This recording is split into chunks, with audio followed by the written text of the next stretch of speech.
This boy ended up in a juvenile detention center, a place that was like a jungle ruled by bullies. Even though he was beaten every day, his nightmare had only just begun. He was imprisoned for a crime he didn't commit. In less than a month, he lost everything in his life. His girlfriend was hit by truck Kun right in front of the detention center. That day, his mind fell into darkness. Before, he was beaten and forced to serve others, but now this prison was about to meet its king. Lying on the floor, the boy remembers that violence has always been a part of his life. Ever since he was a child, he would get beaten by his own father for any reason. Now, after so much suffering, violence has become completely natural to him. Screaming in desperation, he finds himself in a state of pure panic with no escape. Held by 2 inmates, he begs the man to stop what he's about to do. He then asks why they don't just beat him already, finding all of this unnecessary. From a distance, another man asks if he's thinking of giving up now. Sung-ho Kim says he thought the boy was desperate for money as he readies the rubber band. He continued, saying the boy has done all sorts of things for mere coins in here. He remembers shoveling snow in the yard for a very small amount of money. Another time, he even warmed up shoes for the other inmates for just a few coins. He even went as far as acting like a dog to get some change from the seniors. Then, Seong-ho offers him more money to become a human target for them. With the rubber band in his mouth, he ends up agreeing to the proposal. Inside the juvenile detention center, you could find the worst kinds of criminals. It was a lawless place. One of them tells him to close his eyes so he doesn't go blind, but at the moment of the shot, the rubber band snaps unexpectedly. Angry, he curses as the coin flies far off, missing the target by a long shot. After hitting the wall, the coin ends up falling towards the cell's bathroom. To everyone's bad luck, it lands right inside the toilet. Annoyed, he asks if anyone has another rubber band, but no one can find one nearby. One of the guys then tells Ju-young that it's his lucky day. Telling him to go get his coin, the boy runs off, grateful for his freedom. But Sung-ho stops him, saying it's too easy, and changes his mind. Standing in front of the toilet, he's ordered to get the coin with his mouth. At the bottom of the water, the coin sits as he stares at what he has to do. One of them comments on how disgusting the situation is, saying they used the toilet during the night. Without a second thought, he plunges his face into the water to get the coin. Seeing this, the other inmates are completely shocked by his unexpected action. Yelling that he actually did it, they all tell him to stay away because of the smell. Mocking his actions, one of them says it's crazy to do that for spare change. By collecting coins like this, he was getting closer and closer to his big goal. With a smile, he says he managed to save up 50,000 won, surprising everyone. Back in the cell, Seong-ho tells his cellmate it's time for the yard. Telling him not to rush, the leader says the boy is stinking up the place. As they walk, the inmates comment that he sold his dignity for cheap. Alone in the bathroom, everyone recalls the reason he was imprisoned there. Ju-young-cha was actually sentenced to 3 years for attempted murder. One of them says he's seen murderers beg, but questions his obsession with money. Just then, a guard bangs on the bars and announces that prisoner 7199 has a visitor. Receiving the news, he wonders who could have come to visit him in a place like this. Arriving at the visitation room, he prepares to see who is waiting for him. On the other side of the glass, a girl asks if he has lost weight. She worries, asking if he's not eating or if he's getting beaten in there. Being his childhood friend, she says he should have attacked first without hesitation. He asks why she visits him so much,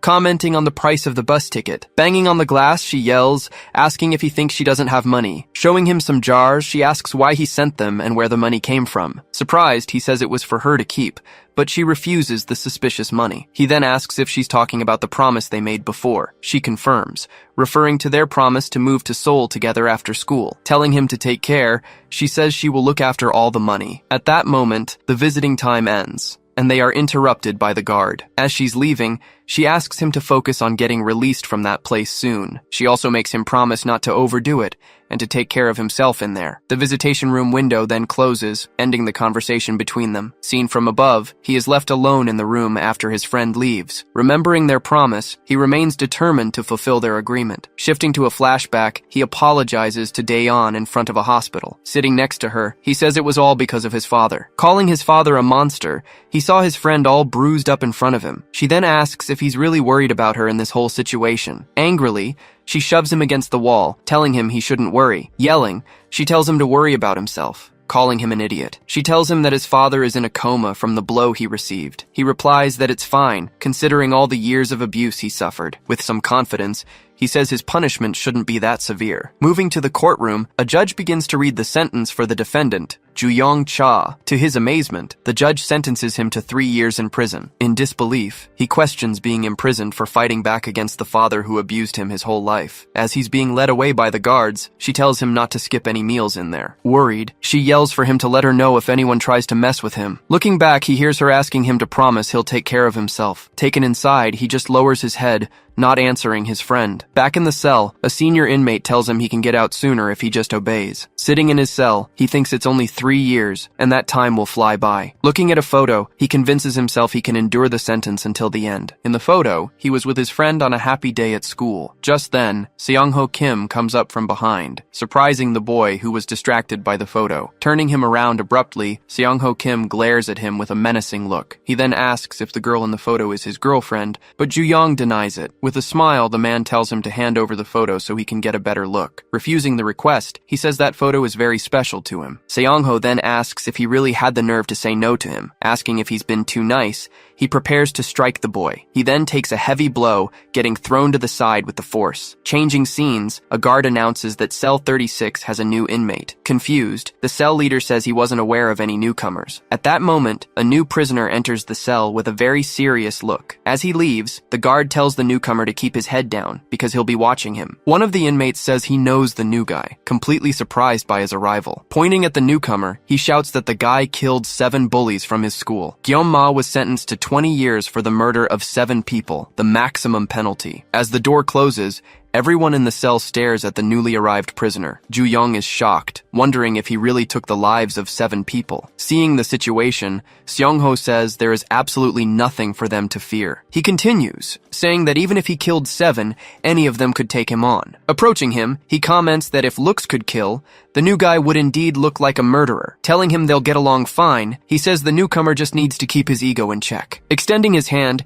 he offers a handshake to the new inmate who just watches him. Gyeom-ma remains silent for a moment, simply ignoring the senior's gesture. Turning his back, he simply turns and starts to walk away from Seong-ho. Muttering, the leader says he was just trying to be nice but was completely ignored. Yelling for him to come back, Seong-ho charges forward to land a blow from behind. Dodging the attack, Seong-ho is left stunned. Everyone is shocked, unable to believe what they just witnessed. Seong-ho doesn't understand how he managed to dodge his attack so quickly. Without hesitation, the newcomer counters with a precise blow, catching the senior off guard. Impressed, Ju-young observes the speed and strength of the new inmate. He then realizes that there is definitely something very different about this new prisoner. After all, he was responsible for the deaths of 7 people. But in an instant, the newcomer takes a hit, unable to defend in time. Hit squarely, he is thrown back by the powerful impact. Completely shocked, Ju-young can't understand how the situation turned so quickly. Landing several blows, Seong-ho yells that he can't challenge the leader in here. He continues, saying that everyone must obey him, no matter what they did before. Ju-young then thinks to himself that he thought the new guy was a good fighter. Taking multiple hits, the newcomer is beaten down with no chance to defend himself. Despite his reputation, he can't land a single blow on his opponent. In the end, he is left kneeling, completely defeated after the confrontation with the leader. After one last hit, Seong-ho orders him to go get some water for him immediately. Despite the order, Gyeom-ma refuses to do anything for the leader. Because of this, he gets beaten by the other inmates but remains very stubborn. Ju-young just watches the scene, seeing that the new guy hasn't learned his place yet. Doing push-ups, he complains about not getting a normal newcomer like the others. During the night in the cell, all the inmates were finally asleep in their beds. Already lying down, Gyeom-ma calls out to his cellmate to talk for a bit. He asks if Ju-young is stupid, telling him his life would be easier if he just obeyed. He says the leader is the strongest, which is why everyone stays quiet and follows orders. Ju-young tries to offer some advice, but the newcomer cuts him off before he can finish. The new guy then asks if he has always been a coward his whole life. The sudden question leaves Ju-young speechless, not knowing what to say. Turning to his side, Gyeom-ma mutters that he was just trying to help his cellmate. To Ju-young, the new guy could call him whatever he wanted. He didn't care. Remembering the past, he reaffirms that he will continue to follow his own path. Recalling the beatings, he remembered all the injuries he had ever suffered. For him, he had to live like a coward for now, enduring everything in silence. This would be his life until he could finally get out of that place for good. Changing scenes, his friend was complaining about the cold while waiting for the light to change. She remembered that Ju-young was very thin the last time she saw him. Hugging the lunchbox, she believed he would like to get some food from the outside. Even if he didn't admit it, she knew he was going through a tough time. Seeing the green light, she just hoped he was eating properly properly in there. Clutching the bag, she was sure he would love this simple meal. Crossing the street, she continued on her way to visit her friend in prison. Suddenly, a truck appears at high speed, coming right at her. Terrified, she freezes as she sees the lights rapidly approaching. In an instant, she is hit hard by the truck, which doesn't stop. Meanwhile, in the cell, Ju-young was asleep, unaware that she had been run over. On the street, the food she had carried with such care is scattered everywhere. The next day, back at the detention center, the routine continued as usual. An officer approaches Ju-young,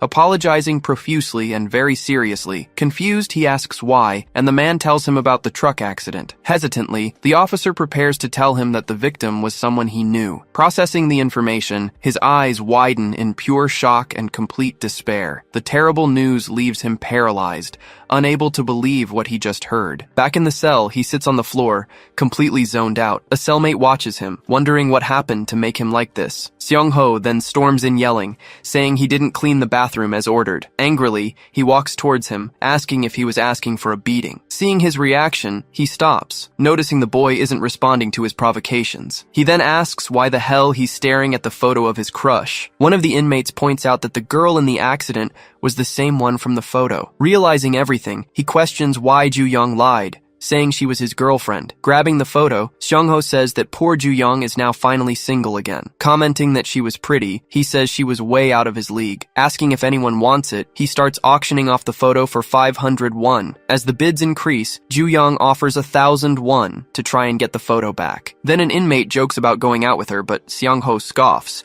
asking how he would do that. With a smile, he says he would have done a lot more than just go out with her. Calling him a psycho, the other inmates ask if he wants to extend his sentence. With his head down, Ju-young remains quiet, listening to all the taunts. In the corner of the cell, Guillaume sits and watches the whole commotion. He continues to stare at the group, analyzing the behavior of each inmate. Remembering their conversation, he had asked if Ju-young had always been a coward his whole life. The question had surprised Ju-young, who didn't know what to say to the newcomer. Back in the present, the new guy remains silent, just observing the scene unfold. Ju-young then says that the photo is now very valuable, surprising Guillaume with his comment. Seong-ho says he might just keep it, preparing to strike the boy, but Ju-young lands a solid punch, completely surprising the cell leader. The impact sends Seong-ho flying to the cell floor. With his head down, he stands still as the dust from the attack slowly settles. Seeing this, the other inmates are completely shocked by his unexpected action. Lying on the floor, Seong-ho cries out in pain, not understanding how he got hit like that. Then he lifts his face and glares at Guillaume, who was watching from a distance. Shifting to the workshop, the inmates were doing their manual labor like any other day. Just then, Ju-young approaches and asks Guillaume not to tell anyone what he's about to say. He reveals that his father is actually the right-hand man of a major gangster. Telling him about his past, he says he was beaten by his father ever since he was a child. He continues,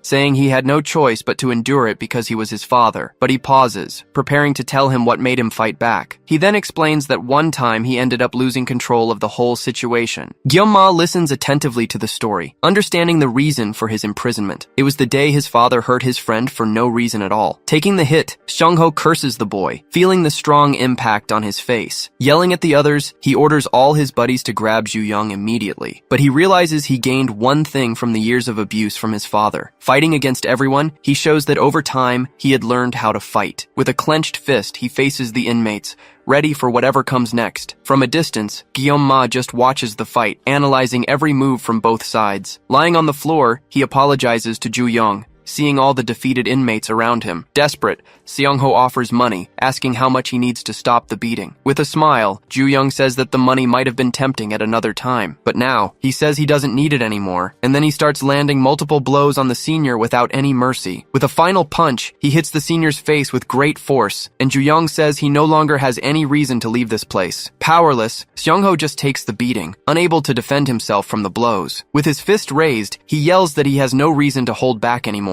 In a flashback, his father ordered him to follow in his footsteps and join the gang. Making him repeat the exercises, his father watched him without any pity or hesitation. He struggled to get up from the floor after the heavy, exhausting training. Thrown to the ground, he would hear his father tell him to try again and again. Down once more, all he could hear was his father's endless screaming. Beaten every day, he was forced to train until he couldn't stand anymore. Even on the ground, his father would ask if that was all he could do. He always said the boy needed to become stronger for what was to come. Only then could he finally earn the huge dragon tattoo on his back. Seeing his anger, His father said he looked alive for the first time in years. Channeling his rage, he learned to aim for the eyes of the dragon that haunted him. Back in the cell, the door is thrown open by the prison guards. The guards then shout, asking what the hell is going on inside the cell. Stunned, one of them is left speechless by the scene before him. In the middle of the room, Ju-young stood surrounded by the bodies of the other inmates. When questioned by the guard, he confirms he was responsible for the whole mess. With a bruised face, he takes the blame, saying he was the one who did it. Transferred to solitary confinement, he now spent his days completely alone in his cell. Sitting on the floor, he looked at the photo he had cherished so much. Remembering the past,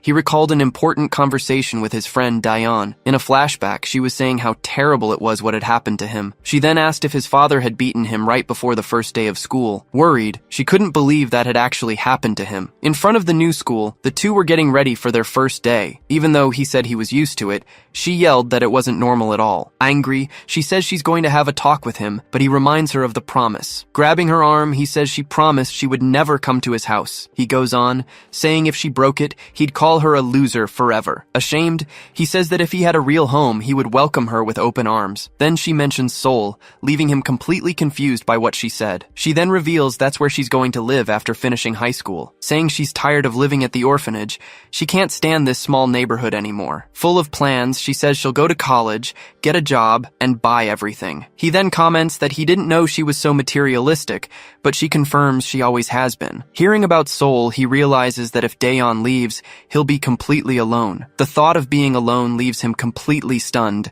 not knowing what to do. Turning to him, she asks if he'll go with her, surprising him. Holding out her pinky, she asks him to make a promise with her right there. The two then seal the promise, agreeing to go to the new city together. Jokingly, she warns him that if he breaks the promise, she'll call him a loser. Just then, a photographer asks if they're a couple and if they want to take a picture. Getting ready for the shot, the man starts the countdown to take the picture. And that's how the photo he cherished so much in prison was taken. Back in the present, the solitary confinement hallway showed his complete isolation. The cell door then closes, locking Ju-young alone with his memories. Furious, he punches the wall, feeling guilty for his friend's loss. He then thinks that she wouldn't have been there if she wasn't coming to visit him. Unleashing his anger, he hits the wall with a blow full of force and hatred. Continuing the blows, he can't stop blaming himself for the accident. With a final strike, he hits the wall, venting all his frustration and pain. Seeing his bruised hand, he remembers she's gone forever because of him. Looking at the photo on the floor,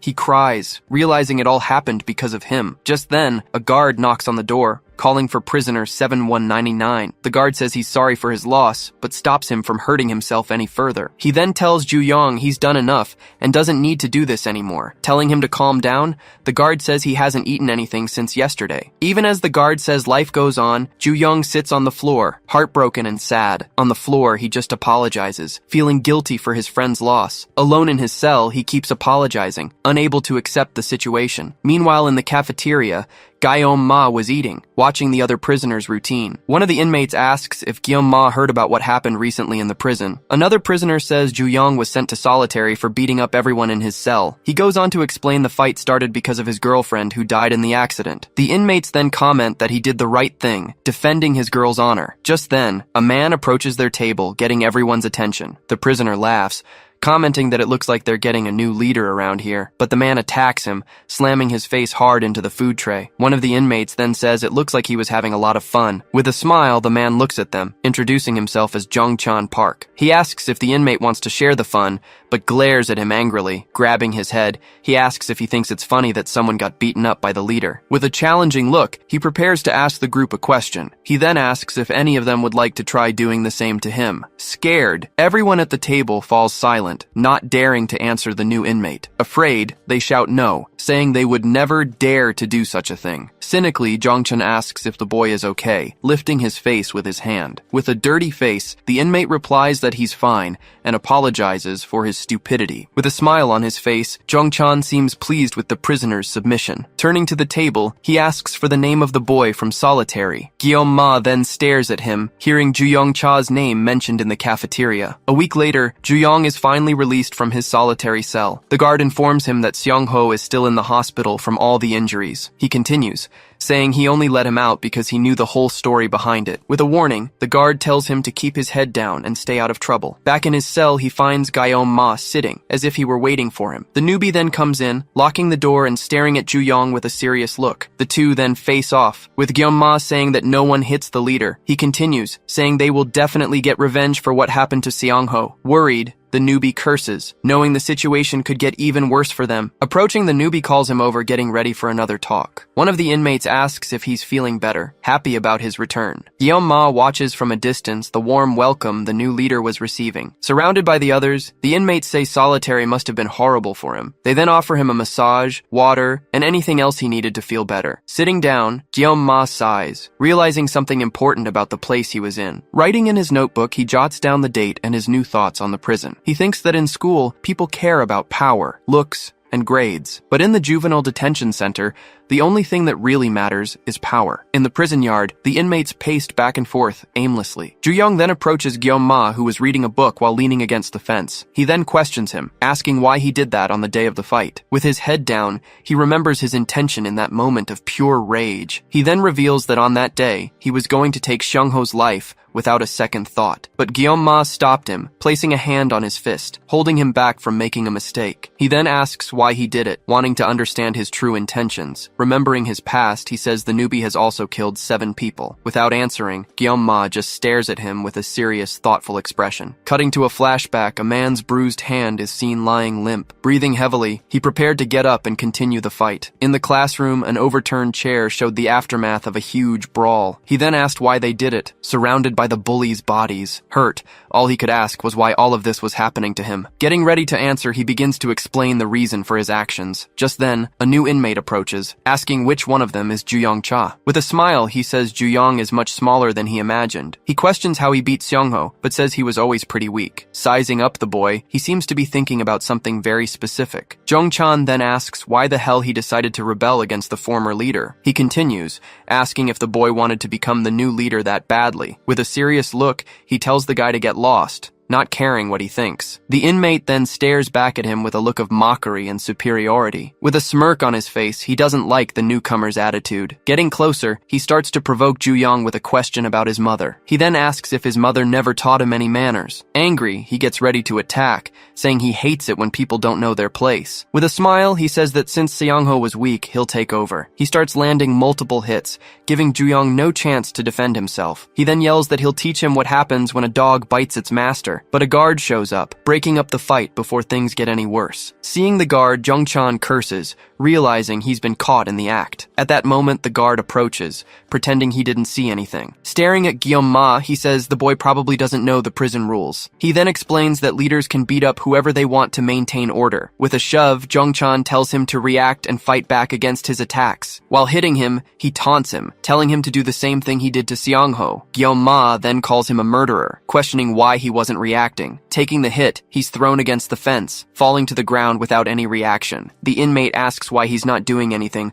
wondering if he's fallen asleep. Adjusting his sleeve, he says he prefers it when things are a little tougher. With a smile, he says he likes it when his prey struggles and fights back. With a serious look, Juyong remembers his own father's dragon tattoo. He recalls the abuse he suffered and how helpless and weak he felt. The memories bring back the fear and anger he felt at that moment. He then remembers his father, the man who taught him how to fight. Head down, he says the boy didn't seem so scared when he was talking. Mockingly, he asks if the boy's attitude is because of the girl. Getting ready to attack, he says he heard she was hit by a truck, but he's interrupted by a blow, unable to finish his taunt. Being held, he cries out in pain from his opponent's strike. With a quick move, he lands a powerful blow, throwing his rival back. Throwing his body, the impact pins him hard against the fence. With a foot on his face, the man curses, unable to get up from the ground. Standing over him, he glares and tells him to repeat what he just said. Confused, the inmate asks what the hell he is, surprised by the reaction. Smashing his head again, he continues the assault,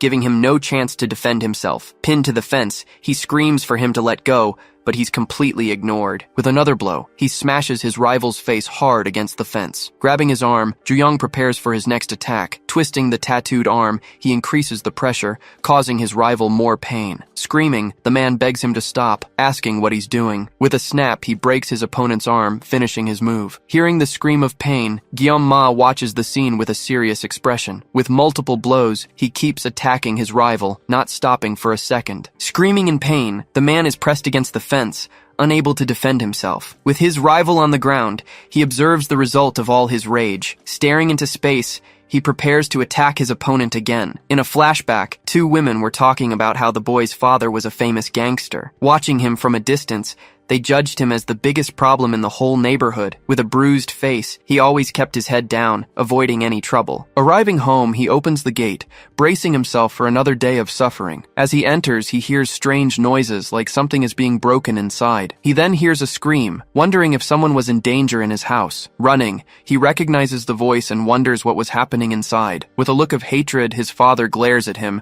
seeing that he had finally arrived. In the middle of the room, Dion was on the floor, and his father called his name. He then asked if the girl on the floor was his dear friend. Shouting her name, he runs to help, desperate about her condition. His father then explains that she broke into the house and had the audacity to confront him. She told him not to lay another finger on Juyong, and that it would be better if he just disappeared. Recalling the conversation, she threatened him, saying she'd have a talk with his father. Angrily, he says that's why he had to teach the girl a lesson. Furious, he clenches his fist, preparing to finally react to the provocations. He thinks about how he was always good at keeping his head down and avoiding trouble, but his father tells him to warn the girl that things would be different. He goes on, saying that if she ever spoke to him like that again, something would happen. That day, he remembers fallen flowers on the ground, like an omen of what was to come. The flowers on the ground reminded him of life's fragility and the imminent danger. Angrily, he threatens her, saying he'd send her to the same place as her parents. The image of his friend on the floor made him lose his mind, but he simply couldn't take all that abuse and violence anymore. At the hospital, the doctor informs him that his father is in a coma because of the attack. Unfortunately,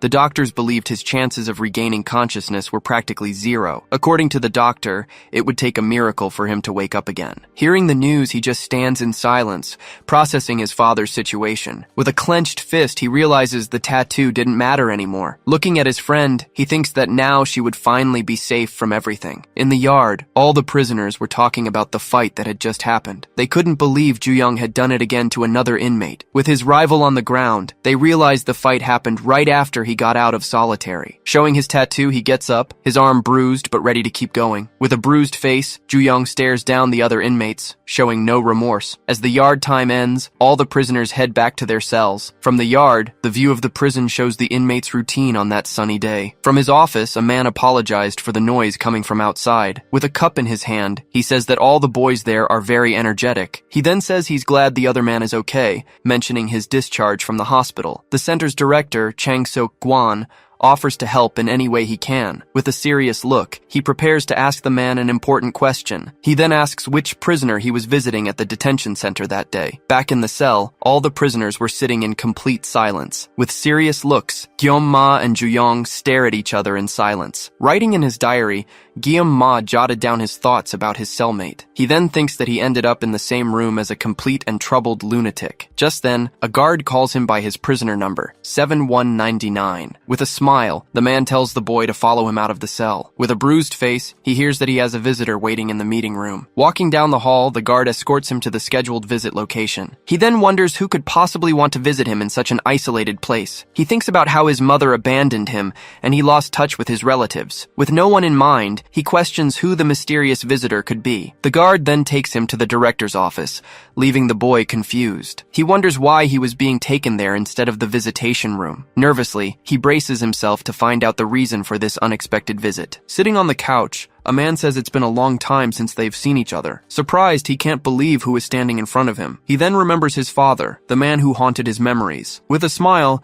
he says he enjoyed watching him playing in the prison yard. Shocked, he wonders how his father is there when he was supposed to be in a coma. Introducing himself as Gang Ryong Cha, Juyong's father stares at him with a serious look. The boy is completely shocked, unable to believe what he's seeing. Saying he shouldn't be here, the director greets him with a smile. With a frightening look, he asks if the boy is surprised by his visit. He then reveals that his father regained consciousness. which was a miracle. With a smile, he asks if Ju-young isn't relieved to see him recovered. He remembers the doctor saying the chance of recovery was almost zero. Angrily, he wonders how that was possible when there was no hope. His father says that at first he also had a hard time accepting the whole situation. He goes on to say that being attacked like that was very unexpected for him, especially since it wasn't by enemies or the police, as he had expected. The attack came from his own son, who left him in a coma at the hospital. He says that when he woke up, he was shocked to find out who put him there, but he reveals that he was actually very happy with what his son did. He continues, saying the boy finally managed to prove he was his true son. He then says he's starting to understand the feelings of a proud father. With a scary look, he says there's nothing in the world he wouldn't do for him. For that reason, he prepares to tell the truth behind it all. With wide eyes, Ju-young listens to the revelation, completely in shock. The father then reveals he had no choice but to take the friend's life. Terrified, she's surprised by the truck,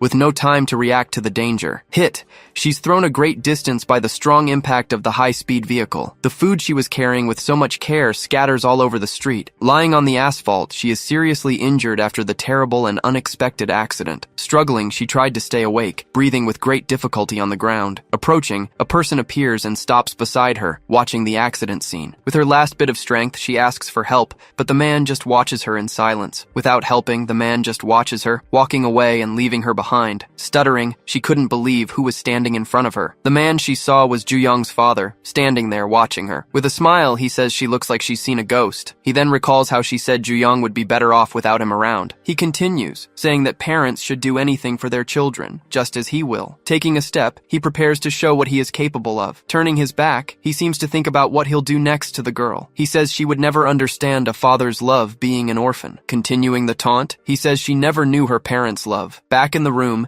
he says he always thought him a weakling who wouldn't fight for anything. But that day, he saw the true potential his son was hiding inside. He then reveals that the girl was the key to unlocking all that power. With a sad look, Ju-young laments, wishing he had realized it much sooner. He then says he killed the girl to help him reach his potential. With this revelation, he explains the reason behind all his cruel actions. The director watches the scene, feeling that something was very wrong. Terrified, he screams desperately, asking for someone to grab him. With a leap, Ju-young lunges at his father, and suddenly he stops mid-attack because of the taser. With a jolt, he is electrocuted, feeling the strong charge in his body. The force of the attack throws him back, unable to react to the shock. Screaming in pain, the guards hold him down, announcing he's under control. Relieved, the director says that the situation was barely kept under control. On the floor, he screams, feeling the pain of the shock course through his body. Standing, his father asks if he wants revenge for what happened to the girl. He continues asking if his son would be happy to see him dead after all this. On the ground, he says he'll tell him the only way to finally kill him. The director then reveals that several gang members were in that same facility. He says they aren't useful now, but they could become part of the gang. With a smile, he says Ju-young needs to prove he's the best among them. His father then reveals he wants him to conquer the entire juvenile detention center. He continues,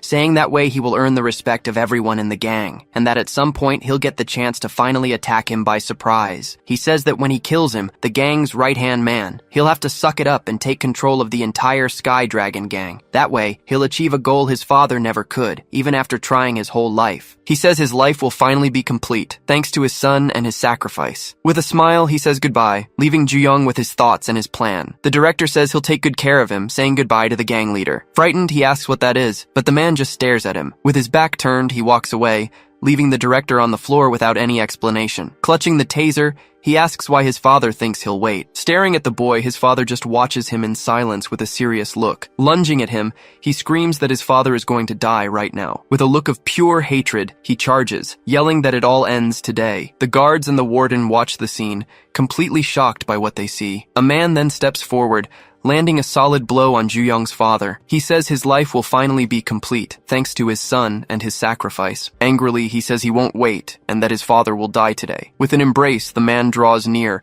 as if comforting him in his arms. Apologizing in advance, he prepares for his next attack. He then apologizes to Mr. Cha, with a serious and determined look. With one blow, he hits Ju-young, throwing the boy to the ground with force. The guards watch the scene, not understanding what was happening in the warden's office. With Ju-young on the floor, the man says his job is to protect his father. He reveals himself, showing his face and his loyalty to the gang leader. With an effort, he tries to get up, but the man holds him down tightly. Surprised, he says it's impossible for the boy to have so much strength. strength, screaming he doesn't understand how he can take it, even without the use of his arms. Approaching, the father calls him poor and foolish, watching the scene from above. He then tells the boy to take a good look around the room. Surrounded by guards, he says his son can't touch a single hair on his head. His father warns him that being hasty only leads to failure and defeat. He repeats that his son needs to become the king of that detention center first. Angrily, Ju-young grits his teeth, hating the situation he was in. With a smile, he says he'll be looking forward to their next meeting inside the prison. Calling him son, he turns and walks away, leaving the boy behind. Alone in the hallway, he crouches down, feeling the weight of his father's words. With a clenched fist, he prepares to follow the plan, even against his will. In the woodworking shop, all the inmates were doing their manual labor as usual. With a hammer, Ma was working on his piece with great attention and care. A guard tells him to take it easy, as he had already hit his quota. One of the inmates comments on the rookie's skill with the hammer he was using. Another inmate says he doesn't look or act like a real killer. A boy then arrives, announcing he got the requested toolbox. Stopping, he gets confused when he sees Ju-young standing there with the toolbox in hand. With a tattooed face, the boy glares at Ma with a very intimidating look. Surprised, Ma doesn't understand the boy's attitude,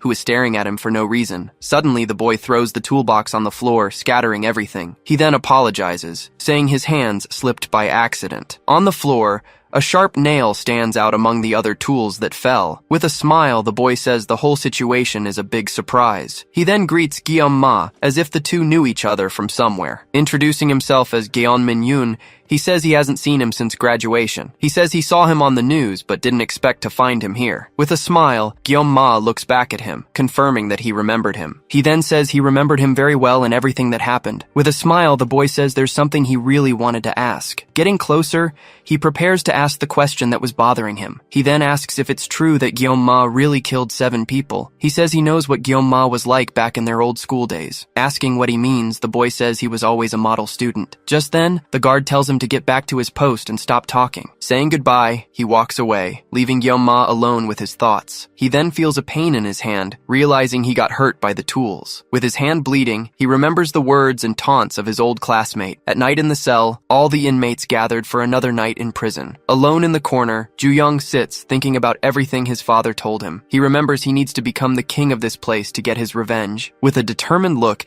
he knows what he needs to do to kill his father. But the problem was that he didn't even know where to start his plan. One of the inmates complains about being hungry, saying he only ate vegetables in that prison. Another complains he'd kill for a slice of pizza. He was so hungry. Hearing the conversation, he gets an idea, thinking of something he'd kill to have. As a guard passes by, everyone goes quiet, waiting for him to move away from the cell. With a plan in mind, he prepares to put his idea into practice. Calling the guard, he asks if there's any problem going on in their cell. Surprised, the inmates don't understand what Ju-young was doing with the guard. He then says it's nothing serious, he just wanted to ask a question. With a serious look, he asks if he can order a pizza delivery there. Irritated, the other inmates shout, unable to believe their cellmate's audacity. Angrily, the guard tells him to get out of the cell right now for a talk. One of the inmates curses, believing he had gone completely crazy. Eating the pizza, he says the taste is incredible and that it was worth it. In disbelief, they eat the pizza, one of them even crying because it was so good. One of them then praises Ju-young, saying he's the best for getting the food. He realizes he's getting special treatment because of who his father is. With the status of that monster's son,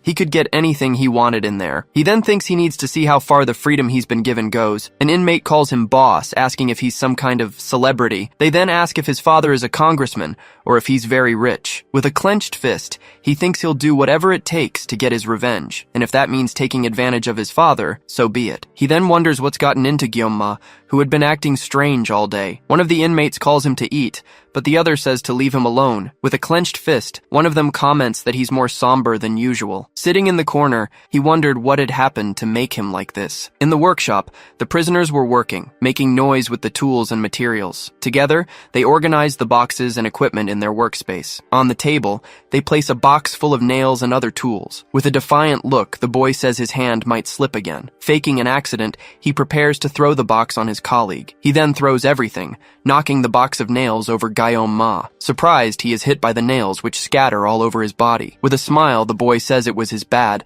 and that his hands are oily. Angrily, he asks what the hell Min was doing in the workshop. He glares back at him with a defiant and confident look. Another inmate asks if Ma was really the guy they were looking for. One of them questions why the man was staring at him in such a strange way. With a confused look, he says he thought he was a weak loser. The man then asks if Jeonmin was lying about being the gang leader. With a smile, he says he wasn't lying about anything he said. He then reveals that Ma was always an easy target for him in the past. Sarcastically, he asks if he's forgotten the memories they made together. With a swift move, he dodges an attack coming his way. With a piece of wood, he prepares to strike and refresh his memory. The attack makes him remember when he was tormented by Jeonmin at school. He recalls the fear he felt, begging him to stop the assaults. In a flashback, he pleaded for Jeonmin to stop tormenting him and leave him alone. With a smile, he asks what he said, pretending not to hear him. Locked in the room, he said he couldn't hear him from the outside. Pleading, he begged to be let out, desperate about his situation. Sarcastically, he said he didn't know if he should let him out of that place. He then said that the real fun hadn't even started for them yet. With a hammer, he asked if the boy was ready for what was coming. Trembling with fear, he listened to the countdown.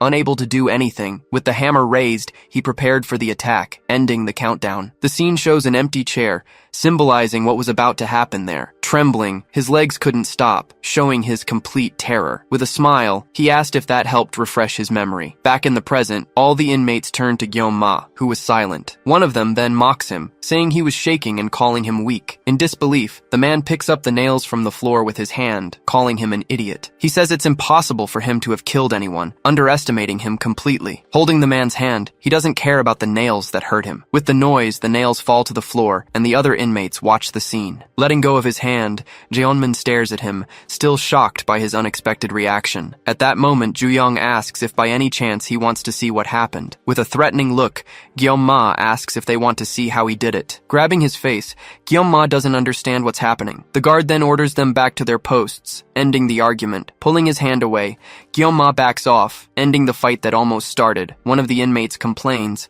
saying the fight was just about to get good. With a smile, Jeonmin walks away, leaving Ma with his companions. He then grumbles that the new guy is still as annoying as ever. One of the inmates asks if Jesus or Buddha is stronger, starting a debate. They then start arguing about which religion offers the best snacks. Amid the discussion, one of them jokingly declares war on the other's religion. Back in their cell, the two sit in silence, not exchanging a single word. In a moment of silence, he just watches his cellmate. With a word of thanks, Ma faces him, surprising the boy with his words. He explains that if it weren't for him, he would have rotted in there for another decade. He then asks why he changed his mind, since he seemed angry before. With a determined look, he says he now has a reason to get out of here. With a look of hatred, he says he's going to confront his friend's killer. Surprised, Ma says he thought he was in a coma, but the boy says it's a long story. He continues, saying that thanks to Ma, he no longer has to stay locked up in there. With a serious gaze, he watches the boy, not saying a single word about it. Without thinking, he says that's bad news for someone staying for 20 years. With a grateful look, he promises to repay the favor one day. Juyong just says whatever, not caring about the promise that was made. The cell then falls silent, with the two of them preparing for the night. With a key in his hand, he says that this was the key to his plan. The guard then apologizes, saying he has to leave for an emergency. Asking him to clean up the place, he says goodbye and leaves the workshop behind. Alone in the workshop, he looks at the tools scattered across the workbench. With a curious glance, he notices something that caught his attention. On the table, a moth lands, drawn to the light of the prison workshop. This reminds him of Jeonmin, the boy who used to torment him in school. He then recalls a flashback from when he was younger, in school. With a butterfly in his hand, Jeonmin showed off his collection to his friend. He was proud, saying he had pinned all the butterflies himself, but Ma said he didn't like insects, like moths and butterflies. Jeonmin would then call him a coward, revealing that he was his first friend. In the classroom, the other students would comment that Jeonmin was weird and creepy. They thought it was disgusting how he always carried insects around. One of them provoked him, asking if he ate the insects he collected. Getting closer, he would ask if he wanted him to feed him one of the insects. With a serious look, Ma would order them back to their seats. Whispering, one of them said the class president would definitely give them demerits. Apologizing, they promised they wouldn't do that to their classmate again. He would then ask if Jeonmin was okay, who thanked him for his help. With a smile, he'd ask if his friend was still coming over to his house that day. He was excited to play a new game, but Ma called him out. A classmate called him to play soccer, but he said he had other plans. He remembers a rift started to form between him and his friend. Over time, their friendship drifted further and further apart. They grew even more distant when they were placed in different classrooms at school. A classmate then asked if he had heard about that loser. Jeonmin. On his desk, the bullies wrote insults, and he became the new target. A classmate then warned him that they had just dragged him to the storage room. Running, he goes after his friend, worried about what might happen to him. Straightening his tie, he prepares to confront the bullies who took him. Breathing heavily, he reaches the door, getting ready to enter the room. Trying to look through the window, he searches for his friend but can't find him. Arriving, he asks where Jeonmin is, but the bullies just stare at him. Mockingly, they say they don't know where his loser friend is. One of them then tells him to look behind him with a malicious smile on his face. With a terrifying look, Jeonmin appears behind him, ready to attack. With a shove, he throws him into the dark, scary room. Confused, he asks what Jeonmin is doing to him in that place. With a hateful glare, he tells the boy to just get in and stay quiet. Slamming the door, he locks him in the room with no chance of escape. Locking the door, he takes a deep breath, preparing for what's next. With a smile, he says the insect fell right into the trap he set. He explains that he was told to bring his favorite insect if he wanted to join the gang. From outside, he hears the screams, and with a smile, tells him not to move. Trapped in the room, he realizes that now that he had his insect, something was going to happen. He remembers that he had to pin the insect while it was still alive and moving. Back in the present, he wondered why people liked butterflies. He then says the moth reminded him of how he used to be. With a squeeze, he crushes the moth in his hand, a look of rage on his face. With a clenched fist, he blames Jeonmin for everything that happened to him. Confused, Jeonmin asks what he's talking about, playing dumb. He says he knew he was planning to pull away just to stab him in the back. To him, he was a disgusting moth, while Gyeom-ma was the favorite butterfly. Ever since he came to that conclusion, he says every day has been torture. He blames him for everything, but says that life is full of surprises. Angrily, he says he didn't expect him to throw himself off a cliff. He says that when he heard the news that he had killed 7 people, with a smile, he felt like he was on cloud 9, as if he were flying with happiness. Mockingly, he asks if karma isn't a wonderful thing for them both. With a clenched fist, he says Jeonmin is completely delusional in his thoughts. Scared, Jeonmin is startled by his old school friend's reaction. The lights then go out, plunging the entire workshop into complete darkness. With a smile, he says he doesn't care if he's delusional about all of it. Being held, the other inmates restrain him, leaving him no chance to escape. He couldn't believe Jeonmin had managed to bribe the prison guard. With a smile, he warns that the party is just getting started for them. He then says that now that he has his insect, something needs to be done. He remembers that he needs to pin the insect while it's still alive. With a look of terror, he realizes what's about to happen to him. Screaming, he begs them to wait, but he's dragged away by the other inmates. With a smile, Jeonmin blames him for everything that has happened in his life. Trembling, he screams in terror as he's locked in a dark, tight locker. From the outside, he says everything is Gyeom's fault, blaming him for his suffering. Opening the locker, he says he forgot to mention one small detail. With a smile, he reveals he left a little present for him inside. He then feels something strange on his body, as if something is moving. With a command, he tells his friends to say hi to their new buddy. Inside the locker, several insects start to crawl out, completely surrounding Gyeom. With a smile, he asks if Gyeom liked the surprise he prepared. He wonders why he isn't screaming, since he couldn't even stand butterflies. Watching, he wonders if he's trying to hold back his screams and fear. One of the inmates says he doesn't seem to be in the mood to entertain them. Another asks if Jeonmin is sure. After all,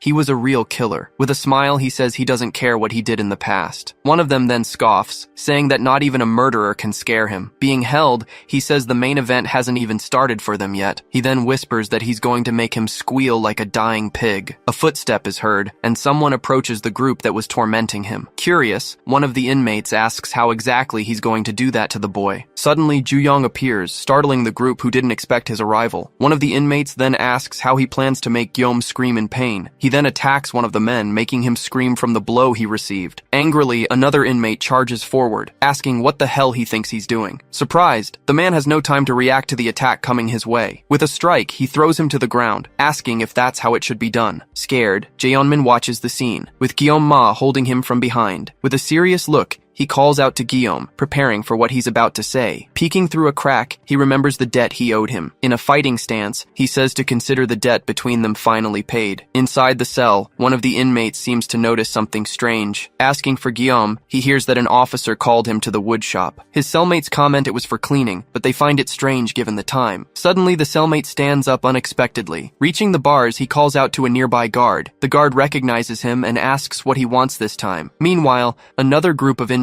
is arguing over whether they're getting pizza or chicken. Just then, the guy asks the guard to open the cell door immediately. The other inmates are left completely speechless when they hear what he said. Surprised, the guard asks what he just said. Changing scenes, someone tells Gyeom the debt has been paid. In front of Gyeom, The man on the floor confirms the debt is paid. In the other room, he watches the two unconscious men on the floor. Back in the cell, an inmate approaches and recognizes him as Juyong Cha. He then says he heard Juyong has been stirring things up around here. Staring at the guy, Jeon Min-yun seems to be reflecting on the whole situation. He comments that he wasn't sure, but now it's become quite obvious. At that, the group's leader deduces that the two must be close friends. With heavy irony, the other inmate shouts that he's jealous of their friendship. Finding it funny, the big guy tells Jeonmin he's pretty amusing. Turning to Juyong, he says the guy seems like a loyal friend. Then he asks if Juyong wants to be his friend too, preparing for a strike. Moving his foot quickly, he gets into position to counter the imminent attack. Caught by surprise, the attacker suddenly finds himself upside down. With a single move,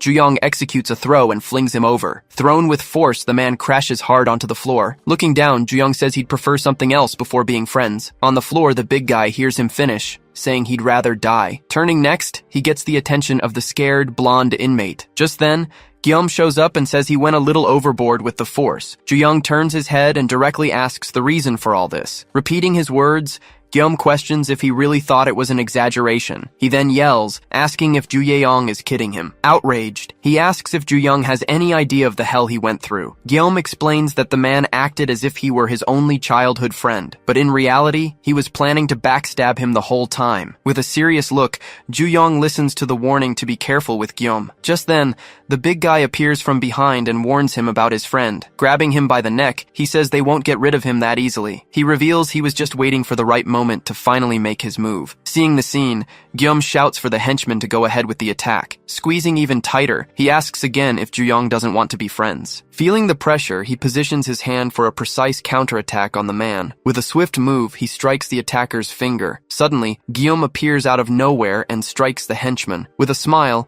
Guillaume asks what he thought of that nice surprise. Praising Jeonmin, the henchman says he knew he could count on him. Almost out of air, Juyong struggles to breathe, but it's difficult. As he squeezes, the man tells him to relax to avoid something worse. He then warns that his neck is going to break, but is suddenly startled. Scared, the blonde guy looks and questions if that's really Guillaume. Not understanding a thing, he wonders how the guy managed to escape. Recalling the scene, he realizes the padlock was broken with a single strike. At that moment, Juyong lands a hard punch right in the blonde guy's face. After taking them both down, he breathes a sigh of relief for a brief moment. Looking to the side, he says the situation almost got out of control. The henchman struggles, trying to free himself from the chain around his neck. He then yells that Juyong isn't strong enough to hold him there. Pulling the chain with all his might, he gets help from another inmate. On the floor, the blonde guy tells them to keep pulling harder. Smiling, he says he already warned them about what would happen. Juyong is completely shocked as he hears him tell the other one to relax. Pulling the chain, he warns that the man's neck is going to break. Being choked, his henchman starts to lose all his breath. At that moment, a drop of blood runs down the metal chain. He then tells the henchman to relax, unless he wants to die right there. The man struggles violently,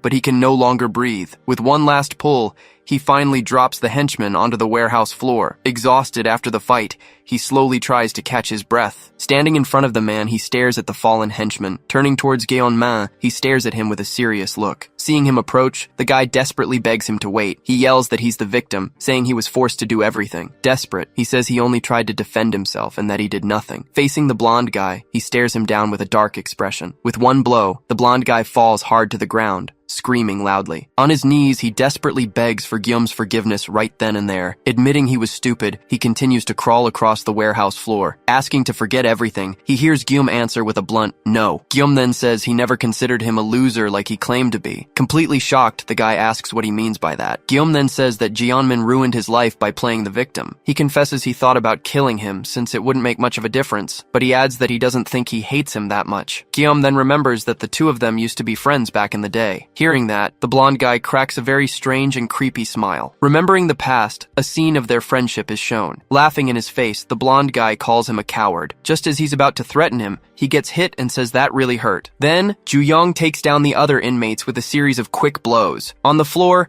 the blonde guy just watches the situation unfold. With his hand injured, Juyong says that now they're finally even. At that, Guillaume looks at Juyong, calling his companion's name. His hand slowly clenches into a fist, showing a bit of his tension. Back in the cell, Guillaume says he needs to ask him a question. detention. He then asks if Ju-young is an idiot, saying he doesn't get the reason why. Explaining, he says Ju-young got scared of that skinny guy. Inside the cell, the two of them remain seated, talking about what happened. Moving closer, Ju-young confirms it with a smile, leaving Guillaume completely confused. He says he doesn't know the whole story, but that Guillaume doesn't consider him. Finishing the sentence, he says his old friend isn't a threat. After hearing everything, Guillaume just lets out a slight chuckle. In pain, Ju-young asks if he was still there after the fight. Guillaume then calls out to Ju-young, who responds, waiting for him to finish. With a sincere smile, he simply thanks him for all the help. Saying whatever, Ju-young just cracks a smirk. Suddenly, his expression changes as he notices something very strange happening. Hearing someone call for Jeonmin, he turns around, completely startled by the scene. Looking in the direction of the voice, he tries to figure out who the new person is. Just then, a man says he didn't give anyone permission to leave the room. Staring everyone down, the new inmate has a far from friendly expression. He then says there was a cockroach, landing a hard blow on the other guy. Continuing the assault, he yells that he was scared and nobody helped him. Shocked by the scene, Ju-young and Guillaume watch all the unexpected violence unfold. On the floor, Jeonmin remains unconscious, unable to even react. Complaining that he got dirty, the man looks at his own bloody hand. Pacing back and forth, he says he hates germs and feeling dirty. Then he lunges at Ju-young and suddenly grabs him. He then uses Ju-young's clothes to wipe all the blood off his hand. Asking what he thinks, Ju-young stares at him, completely unfazed. He gets closer and asks if he looks clean now. Insisting, he demands Ju-young answer if he looks cleaner now. In that instant, a tense silence falls over the entire warehouse. With a serious look, Ju-young answers no. Saying he's still dirty, the man is completely shocked by the response. Guillaume just watches the scene, surprised by his companion's reaction. Gritting his teeth, the man's face twists with pure rage. Yelling that he's dirty, he lunges at Ju-young with a punch. Suddenly, a guard appears and orders everyone back to their rooms. Startled, the guard asks what they were all doing in there. Looking closely, he focuses on prisoner Ju-young's identification number. Repeating the number, he approaches, staring at Ju-young strangely. Getting very close, he says the number 7199 one more time. The scene changes. Two men are watching others play ball in the prison yard. Ju-young then asks why, looking around, completely confused. He adds that everyone is sitting next to him outside his room. With a smile,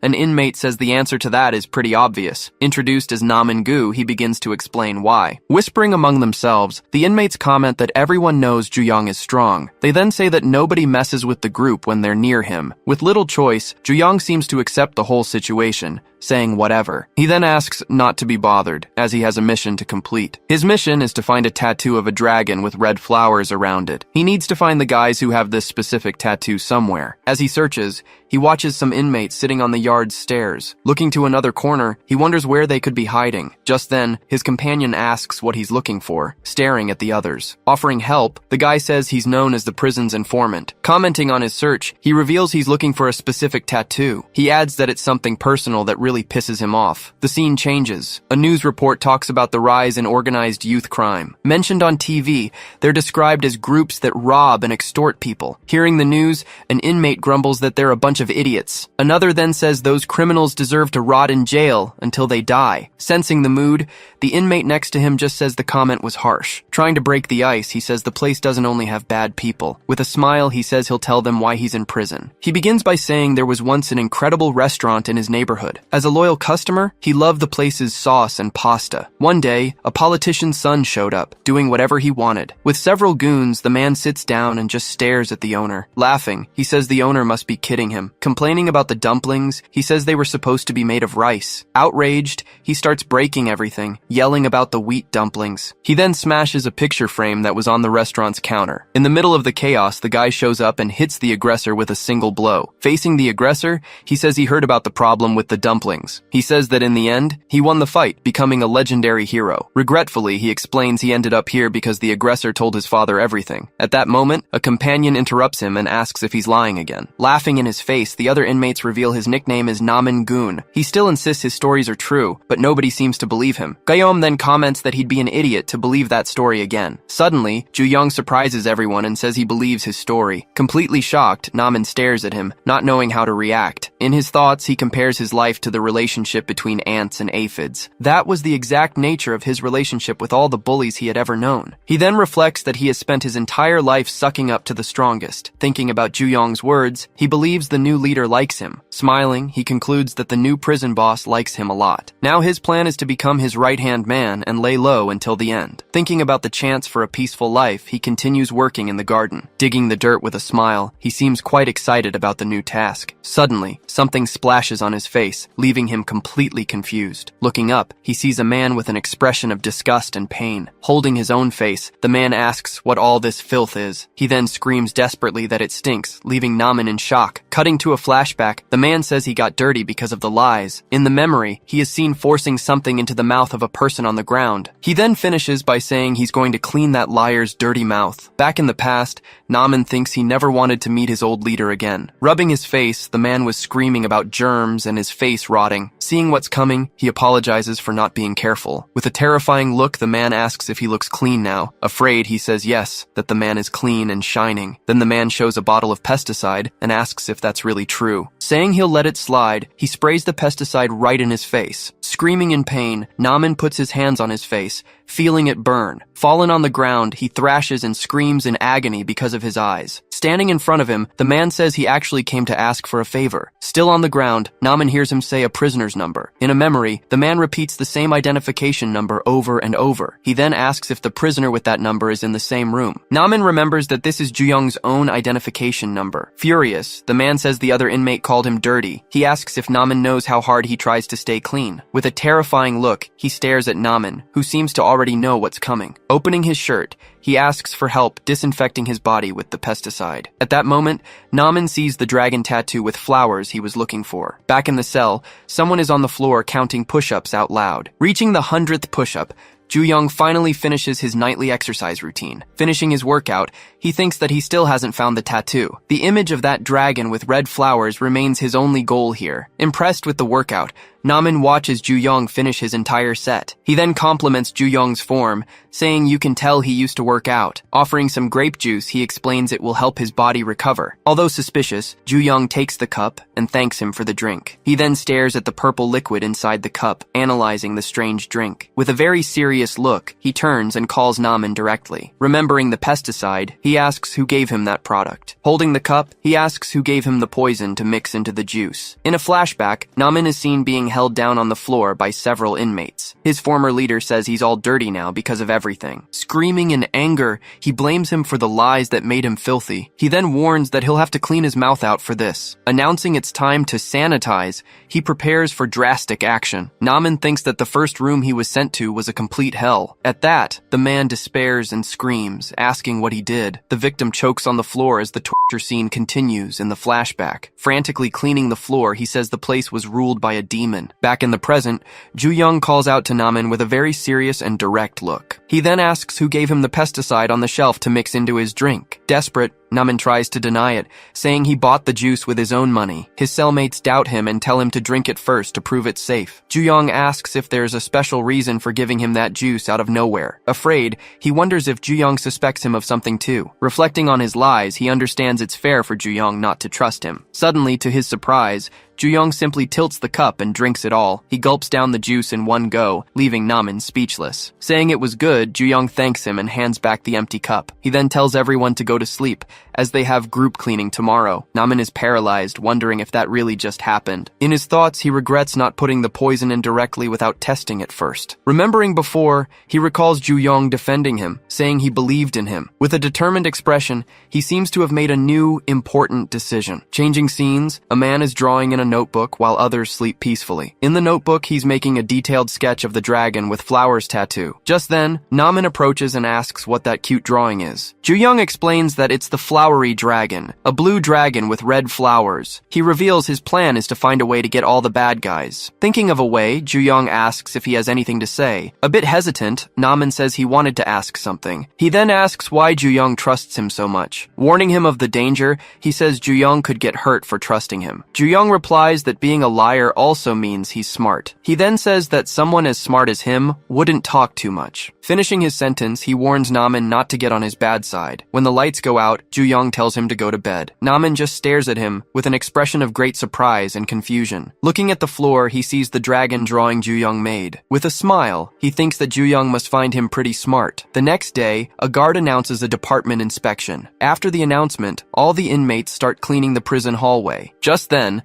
the former leader shows up and says Namin promised him something. He then reminds him of the promise that Namin would help him with the sanitizing. Staring at Namin, he asks if the kid is going to go back on his promise. Desperate, Namin says that Ju-young regretted saying those things. He continues, saying the guy asked him to apologize for everything. With a furious expression, the man yells that it's another lie. With one blow, he throws him to the ground, screaming about lies. Thrown against the wall, Namin feels the heavy impact of that single blow. Threateningly, the man says that prisoner 7199 is a dead man for this. Yelling that he's coming for him, he starts landing several blows on Namin. Stepping on his face, the man says that now everything's fine between them. Then, he opens a bottle of bleach, completely terrifying Namin. He then says he's going to sanitize both of them with his own hands. Pouring the liquid, he starts filling one of the showers with it. As he's being drowned, Namin tries to call for help, but he can't breathe anymore. Struggling in the water, he realizes the man is really going to do it. Suddenly, a voice asks what he's doing in there. Asking if the scene isn't disgusting, he glares at the newcomer. Ju-young then agrees and says the man is the one who's being dirty. Being saved, Namin cries out Ju-young's name, lying on the floor. Looking at his friend, he asks why it took him so long to get there. In a flashback, Ju-young is seen calmly sweeping the prison hallway. Namin then approaches and says he needs to confess something very serious. He tells him that someone forced him to try and give Ju-young pesticide to drink. Holding the bottle, he says that as a man of honor, he would never do that. Pouring it all on the floor, he yells that no one would make him betray a friend. He then says he's going to tell that guy to get lost, without fear of the consequences. With a smile, he says he almost forgot to mention one more thing. He reveals that the dragon tattoo he was looking for has been found. With a smile, he says Ju-young was right, and that he's pretty smart. Meanwhile, the man complains that some dirty water splashed on him. He then thinks that's what happens to anyone who dares to get him dirty like that. At that, Ju-young uses his own clothes to wipe the man's face. Screaming about germs, he panics and calls out the prisoner's number. As he's threatening him, he's interrupted by a quick, unexpected blow. With one move, Ju-young throws him far away, asking if he ever shuts up. He then slams hard against the floor, feeling the impact of the blow. On the ground, he hears Ju-young say that he's finally found what he was looking for. Standing in front of him, Ju-young confirms that he was the one who tried to use him. Looking at the man on the floor, Namin seems relieved by the situation. Ju-young then says he won't hold back when he lands several blows on him. With a serious look,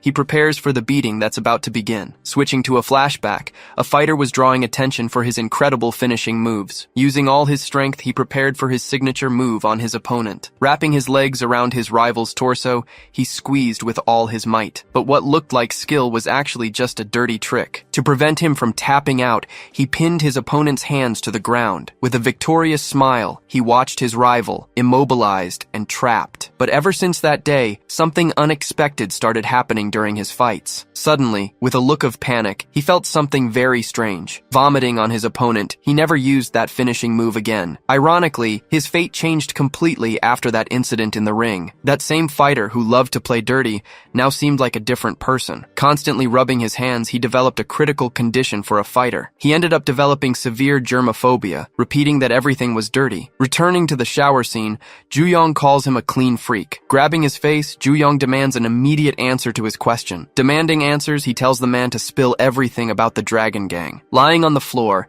he mutters that the bathroom is filthy and full of germs. Yelling that his skin is rotting, he lunges at Ju-young. He then starts listing various names of bacteria, completely out of his mind. Asking if he's serious, Ju-young dodges his attacks. He finishes the question while swiftly dodging another blow. Watching from a distance, Namin thinks he was smart to side with him. Noticing his stubbornness, Ju-young Young says he won't be talking anytime soon. Saying he's also disgusted, he prepares for a more drastic measure. He then says that maybe a shock will motivate him to finally open his mouth. Grabbing his face, Young tells him to open his mouth wide, right now. Changing scenes, a man complains that he's feeling really sweaty in there. Deciding to wash up, he heads towards the shower to get clean. Opening the door, he screams in fright at the scene inside. Yelling that he's trash, Young asks if that's what they call them now. With one move, the hooded man throws him hard onto the locker room floor. He then says he heard he doesn't fight anymore because of his germophobia. Seeing that he doesn't break free, he says the rumors seem to be true. Remembering the shame, he asks if the other man knows how he felt. Blaming the man, he says it was all because of his dirty tricks. Telling him to open his mouth, he warns that he's going to shove it straight into his stomach. Desperate, the man screams for him to stop, begging him not to do it. Gritting his teeth, he says he doesn't want to get dirty with his germs. Suddenly, the tables turn and he finds himself on the floor, confused. Young then says he also hates being contaminated by other people. Grabbing his hand, he warns him what will happen if he gets him dirty. With a swift move, he throws the man to the ground and pins him. Threateningly, the man says he'll crush all his intestines for this. Using his legs, he starts to apply a powerful hold on his torso. Feeling the pressure, Young's bones seem to crack from the squeeze. Whispering, he says he'll show him what it's like to have your organs explode. Feeling the pressure, Young screams in pain as he's held even tighter. From the doorway, Namin watches everything and desperately yells Young's name. He wonders if he should help, as Young might not last much longer. Confused, he watches the scene unfold right in front of him, not understanding. Remembering the past, the man says this makes him feel nostalgic. In a flashback, Young remembers his father never gave him a hug. He recalls his father taught him to fight with bone-crushing hugs. Those were the worst days of his life, filled with grueling training. Remembering the training, he breaks free from the hold with a quick move. He then says that thanks to his father, he basically grew up rolling on the floor. With a smile, he says he got used to grappling on the ground. With a twist, he manages to land a counter move right on his opponent's body. Feeling the pressure, the man can no longer maintain his previous grip. Smiling, he asks what will happen first, his organs or his spine. With a final move, he powerfully lifts his opponent into the air. Applying more pressure, he finishes the move with a loud crack. Feeling the pain, the man screams desperately while held in the air. Confused, Young sees the man tapping the floor, indicating he wants to give up. He then asks if the man is trying to tap out of the fight right now. With a smile, he says that wasn't part of his father's lesson. The man just stares at him, with an expression of pure terror and despair. With one last crack, he finally drops him on the bathroom floor. Meanwhile, the other inmates continue cleaning the prison hallway. Inside the bathroom, the tied-up man struggles but can't break free. Namin tells him to stop moving while holding him with a gag. Impatient, Young says he's still trying to fight somehow. He then says that maybe the shock wasn't enough for him. Remarking that he doesn't want to do this either, he unzips his pants. He then warns that this is the most shocking thing he can do. Standing in front of the man, he says this is as far as he'll go for now. Tied up,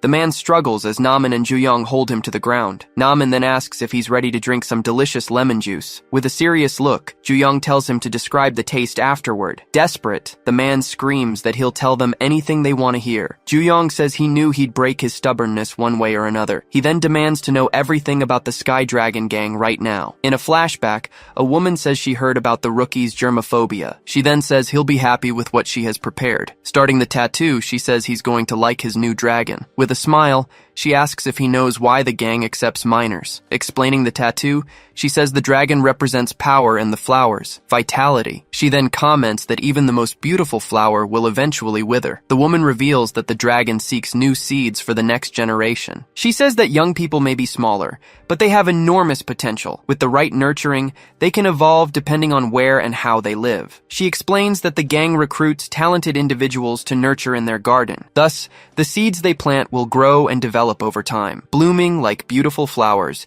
they become part of the dragon's garden. Hearing all this, the man seems to finally understand the gang's overall plan. He yells that's all he knows, and that he's just a henchman. Begging to be released, he stares at Young, who seems lost in thought. Remembering his father, Young understands the reason for so much suffering in his childhood. He recalls the harsh training and the abuse he suffered since he was a child. Looking into the past, he sees his younger self, tired and bruised. He realizes his father wanted him to bloom as quickly as possible. At that moment, Namin calls out to him, breaking the silence and his train of thought. The man then says that now he's the one with a question. He He asks why Ju-young is so eager to know about the dragon gang. With a suspicious look, he asks if the kid wants to join by any chance. Muttering, he says it's not too late if he works for him. With a smirk, he offers a recommendation to a high-ranking member. In a swift move, Ju-young grabs him tightly by the neck. Held in a chokehold, he desperately asks what he did wrong. He then yells that he already told him everything he knew about the gang. Telling him to shut up, Ju-young holds him firmly by the neck. He then says, this is just because of how he's feeling. With a final blow, he knocks him out on the bathroom floor. Meanwhile, the guard orders all inmates to finish cleaning the hallway. Cleaning the floor, Gyam complains that he can't get a stain off the tile. He then thinks that maybe a little bleach would help clean it. Suddenly,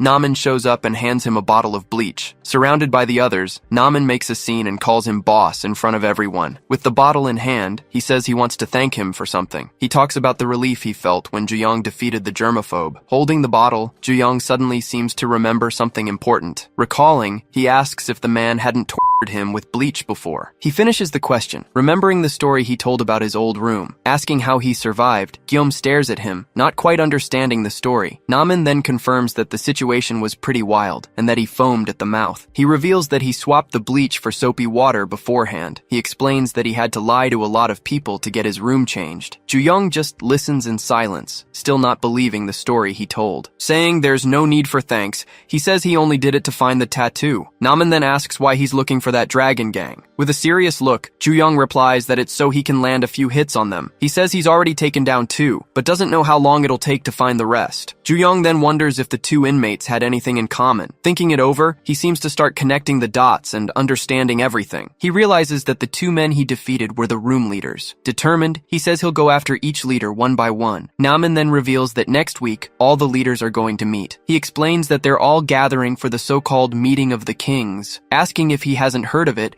Naman seems surprised by his reaction. He says the meeting is for them to improve their relationships with each other, but in reality, the meeting is for them to discuss all their crimes. Angrily, he says that it's basically a criminal cartel. Ju-young then says that's convenient for finding them all in one place. Warning him of the danger, Naman tells him not to forget where he is. He reminds him that the worst juvenile criminals of all are gathered here. At this meeting, he'll be in the middle of the most dangerous inmates in the prison. Telling him to be careful, Naman advises him to keep his head down. Elsewhere, an inmate comments that he heard about Zhang Chan and the germaphobe. He says some kid named Juyong Cha was the one who took them both down. Asking if anyone's interested, another inmate says he couldn't care less. He adds that he hates attention seekers and that they need to be taught a lesson. Reading a book, another inmate tells him to contain his anger. Suddenly the door opens and they notice an unexpected presence. With a shovel in hand, Juyong says he wouldn't have gone to so much trouble to find them. Snapping the shovel in half, he says he didn't know they'd all be gathered together. Leaping forward, he propels himself with great speed and force. Running toward them,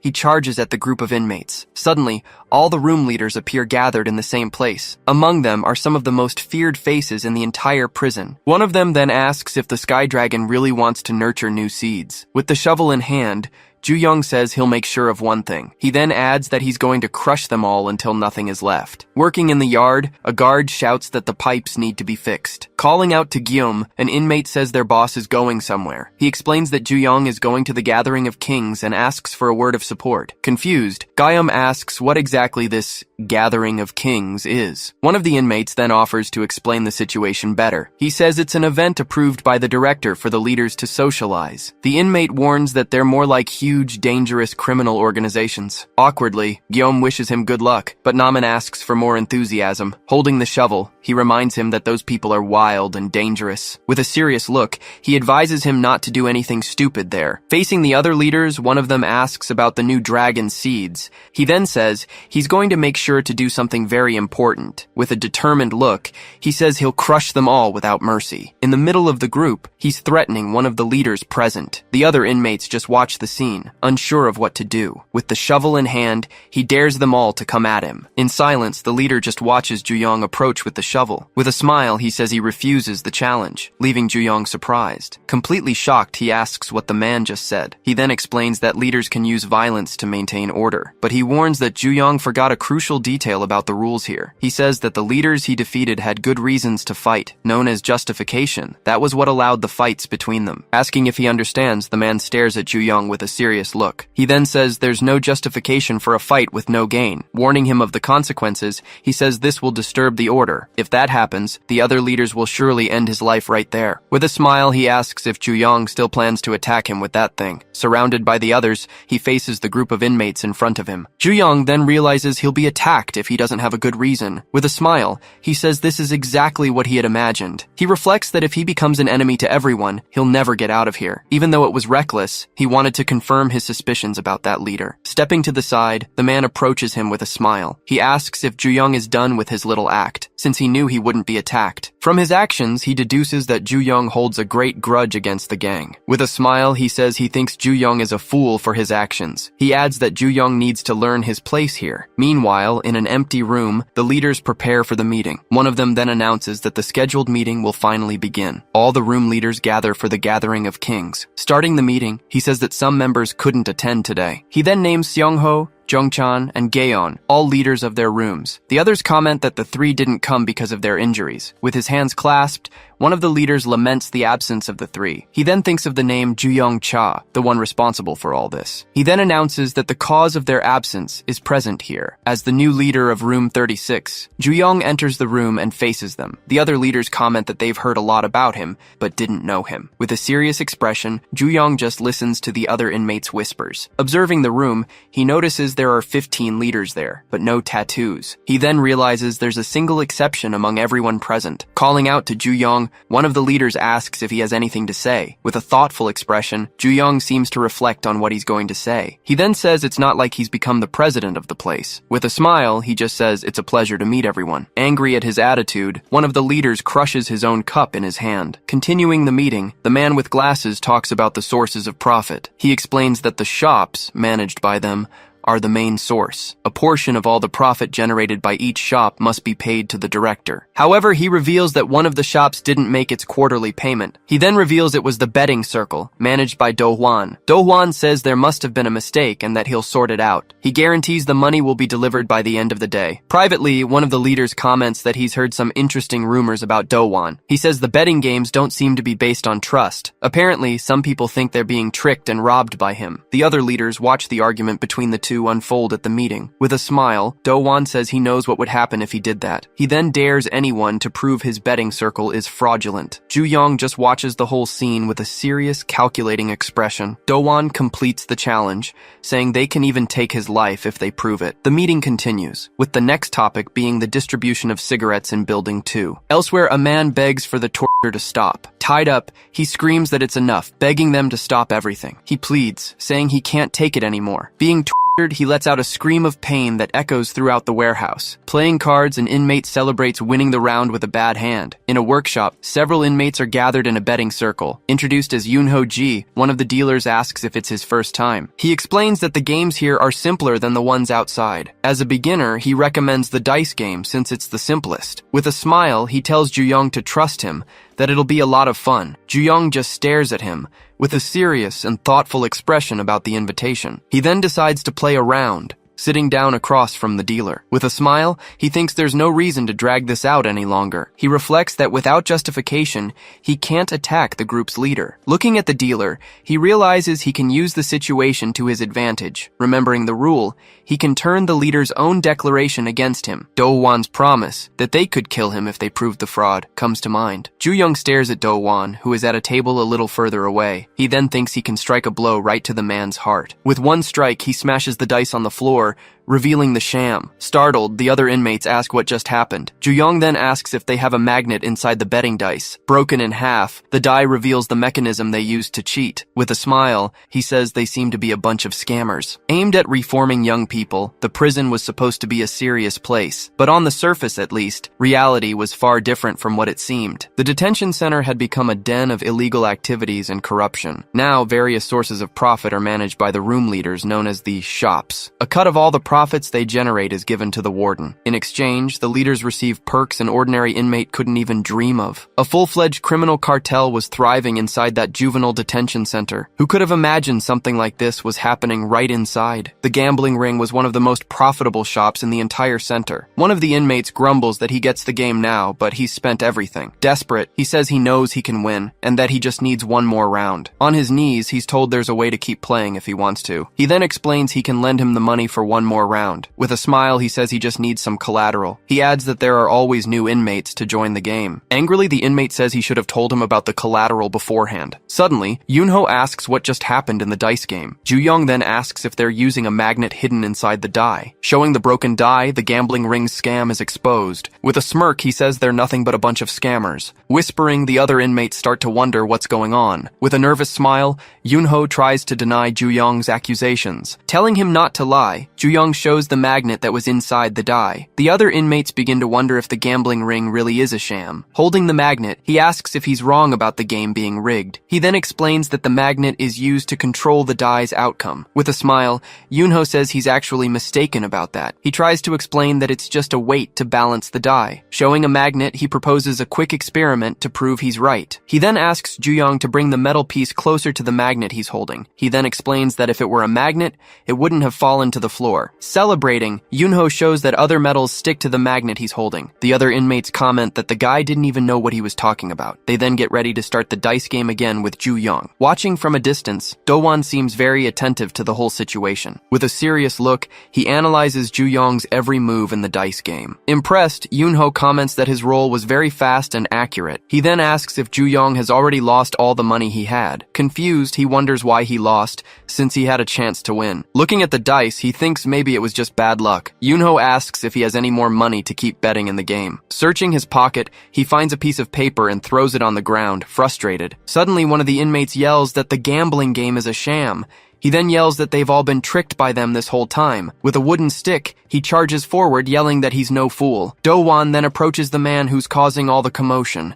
Yelling that he didn't lose, he lunges forward with a strike, but is stopped. Do-won grabs his hand and says it's strange for him to react like this. With one blow, he throws him to the ground, saying he got angry too easily. He then asks if the man has any way to back up his claims. The man shouts that the odds are wrong and that he can feel it. With a smirk, Do-won tells him to avoid making a scene without proof. He adds that the man is making the other customers uncomfortable. Apologizing, he says he was just trying to ensure everyone's safety. He then tells everyone to enjoy the games, showing who's in charge. Watching Ju-young, he thinks that he didn't expect to see another idiot trying his luck. With a serious expression, he says it's simple. You just have to be better at the game. Back in the cell, Guillaume asks how it went at the gambling ring. Ju-young replies that he lost all his money and didn't find any proof. He then asks Guillaume how his day was and what happened. With a smile, Guillaume reveals that they got what they wanted from there. He shows the cards, saying he stole them just as they had planned. Namin praises Ju-young's performance, which distracted everyone with the commotion. He explains that with everyone's attention on Ju-young,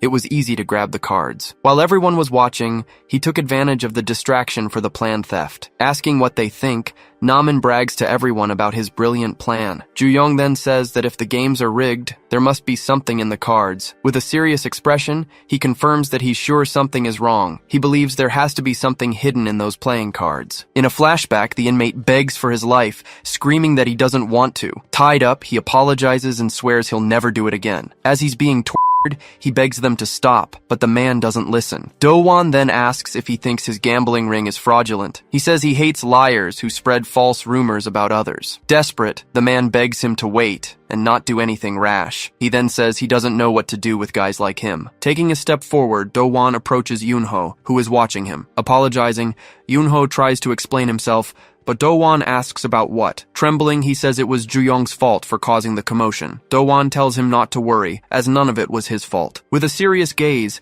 he stares at Yoonho, who becomes increasingly frightened. He then says his only job is to be a faithful employee. Commenting on Ju-young, he says the kid seems to hate the gang. He says he doesn't care if Ju-young comes after him, but not in his business. With an angry expression, he threatens him in case Ju-young causes trouble again. Back in the cell, Namin excitedly shouts that he's finally found found the proof he needed. Confused, the others ask what he just saw. Showing the card, he points to the repeating circles on the back. He explains that 2 of the circles are slightly larger than the others. This way, Yunho knows exactly which card it is, even when it's face down. With a determined look, he observes the details of the card they stole. He then says he now has the justification he so badly needed to act. Remembering the threat, Do-won had said that if he caused trouble again, he would act. He added that he would have to take him down once and for all. With the card in his hand, he now has the proof he needed to make a move. On a dark night, inmate Jong-soo Kim is called for his release. With his backpack on, he is finally discharged from the detention center. Suddenly, he spins around, startled,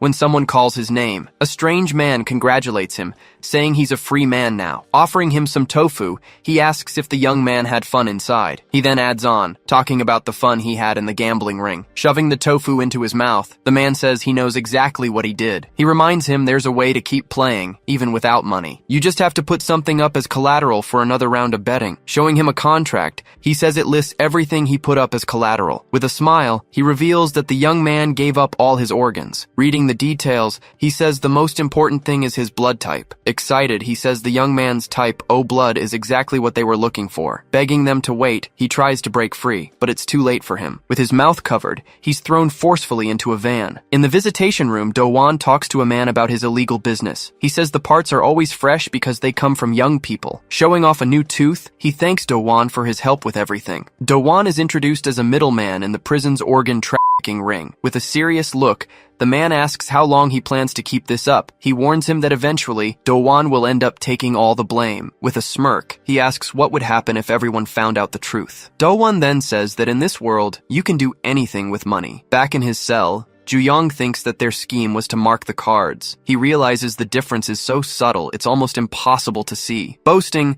Namin says that maybe he should become a real detective. With the proof in hand, he says he now has the perfect weapon. He then reveals that tonight, they will return to the gambling ring. With a determined look, he prepares for the next phase of the plan. In a dark place, a light illuminates the path to an abandoned workshop. Thinking about the plan, he says his job is quite simple. Arriving at the game table, he's greeted by one of the dealers. After proving the fraud, he can finally go after Do-won. Suddenly, he stops when he sees Do-won standing in front of him. Saying he was waiting, he stares him down with a challenging gaze. He then invites Ju-young to play a game with him at the table. With a smile, he says he's curious to know Ju-young's motive. He adds, asking why he's so eager to take down the Dragon Gang. Angrily, Ju-young says that what he does is none of his business. He then proposes that if he wins the game, Ju-young will have to tell him. With a smirk, he thinks this might be a blessing in disguise and accepts. Accepting the challenge, he says he won't have to hunt him down anymore. The other inmates are surprised, whispering that this is the first time this has happened. Do-won then says he'll let Ju-young choose the game they'll play. Thinking for a moment,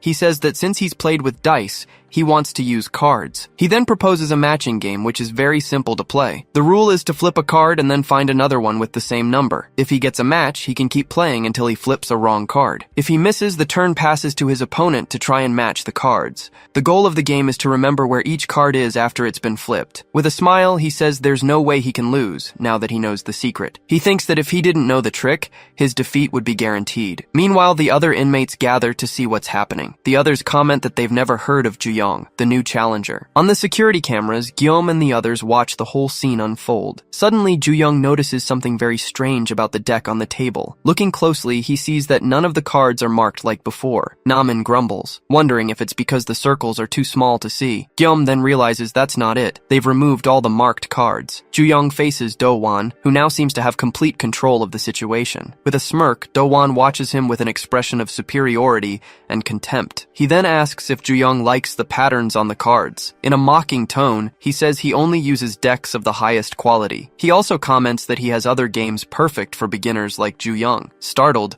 Ju-young thinks that he knows about the theft of the marked cards. He realizes that Do-won knows they stole the cards earlier. Suggesting a game, he says that maybe they should start with Catch the Thief. Yunho then asks if both players are ready to begin. Announcing the start, he says the betting will begin now. Do-won places a stack of cash on the table as the opening bet. He says that should be a good amount to start the match. He comments that it would be boring to bet so little, being the manager of the place. Ju-young then asks what happens if he doesn't have any money. Yun-ho then explains he can play if he offers something as collateral. He then shows him a contract and tells him to sign on the dotted line. The paper is an organ harvesting agreement, leaving Ju-young shocked by the proposal. He explains that he just needs to mark the parts he wants to bet in the game. With a smile, he says he's waiting for Ju-young to make his final decision. The other inmates are shocked, whispering that he's just putting on a show. Do-hwan and Ju-young stare each other down, the tension at the table thick. With a smile, he apologizes, saying he didn't mean to scare him. Guillaume thinks that Ju-young can't win as the game must be rigged. Namin thinks that if he refuses to play, he can avoid the danger. Suddenly, the other inmates are shocked by Ju-young's action. With a pen, he begins to sign the contract in front of everyone. He then asks if he can keep playing without money, using collateral. The other inmates wonder what he's doing, not understanding at all. Signing the paper, he warns Do-hwan that he'd better keep his word. With a defiant look, he says that Do-hwan can take everything if he loses. With the contract signed, he announces that he's betting everything on this round. All the inmates watch the game table, waiting to see what will happen. With a smile, Do-hwan accepts the bet and says the game will now begin. Namin and Guillaume are shocked, wondering if he really bet his organs. They can't understand what Ju-young is planning with such a risky bet. Recapping the rules, Yun-ho says the objective is to find 2 matching cards. With a smile, he says Ju-young can start the game, since it's his turn. Saying it seems simple, Ju-young reaches out to flip the first card. He flips the first card, an 8 of spades, and memorizes it. The second card he flips is a 9 of hearts, failing to get a match. Yun-ho then says that unfortunately, it wasn't a match and passes the turn. With a smile,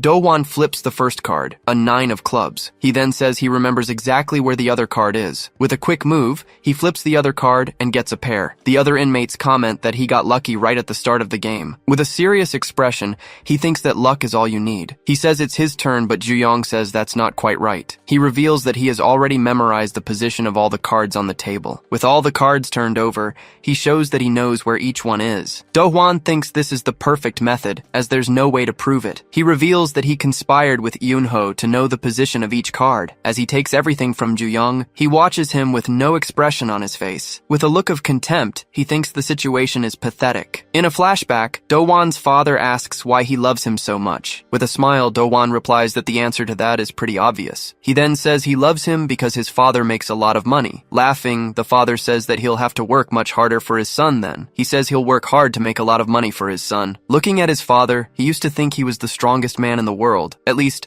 that's what he thought about his father back then, until he discovered that his father was spending all their money on gambling. He then found out his father owed 500 million in private loans. Asking if his son loved him, he had no idea about the truth behind it all. He didn't know he was playing on machines that were all rigged. Do-hwan thinks that luck is smiling, but he's no fool. He chose to be on the other side of the game, the side that always wins. The other inmates comment that Ju-young hasn't gotten a single match yet. Whispering, they say the game is basically over for the kid. Ju-young then thinks this is a good time for his next move. He then says it's time to show everyone the truth. With one move, he flips a card and reveals the game is rigged. He then flips another card, making a pair of queens on the table. Surprised, the other inmates comment that he got 2 queens at once. They wonder if his luck is finally about to turn in this game. With another move, he flips 2 more cards and gets another pair. With a smirk, Do-hwan says things are getting more interesting. The other inmates shout, impressed by the sudden turn in the game. Without a single mistake, Ju-young keeps flipping cards and making pairs on the table. Reaching 14 pairs,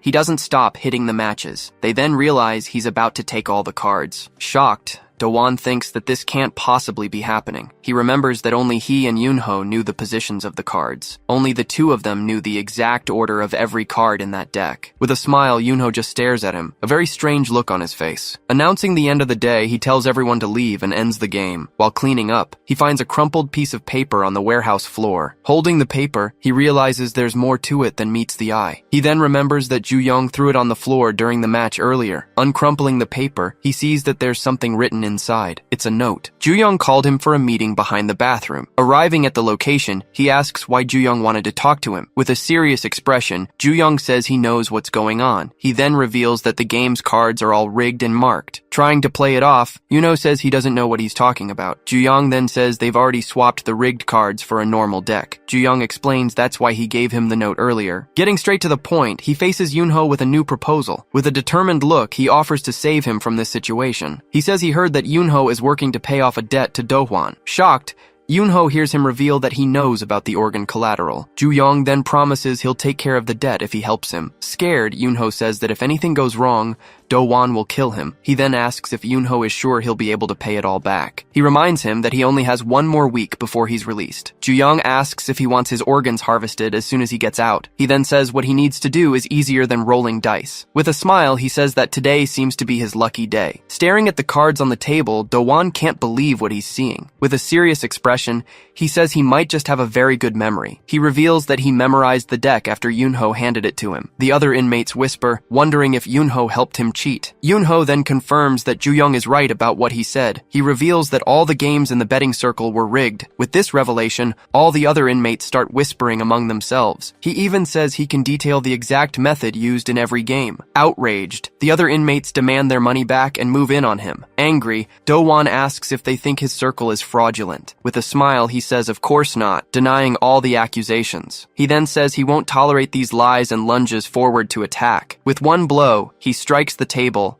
and shatters it with all his might. As the cards fly, Ju-young says that's justification enough for him. Remembering the promise, he said they could even put a knife to his neck. Facing Do-won, he says it's not a knife, but he has something different. Holding the table, he says this is enough to cut his head off. Papers are slipped under the door. Pounding on the door, a voice from outside shouts for them to open it. He screams from outside that he took the money to gamble. Demanding a response, the man keeps shouting for him to say something. In a memory, Do-won's father cowered, saying he just wanted to make money. Then he remembers his mother, saying she only loved him for his money. Because of the stress from gambling debts, his father ended up bedridden. It was at that moment he started to understand how the world works. Sitting on the floor, he realized he couldn't protect his family like that. Looking at his sick father, he understood that without money, there was no protection. Back in the present, Ju-young says that what he's holding isn't a knife. Lifting a heavy object, Ju-young threatens that it will be enough to end everything. With a quick move, Ju-young lunges forward to deliver a powerful blow. Striking the ground, the blow kicks up dust and surprises the others around. After everything,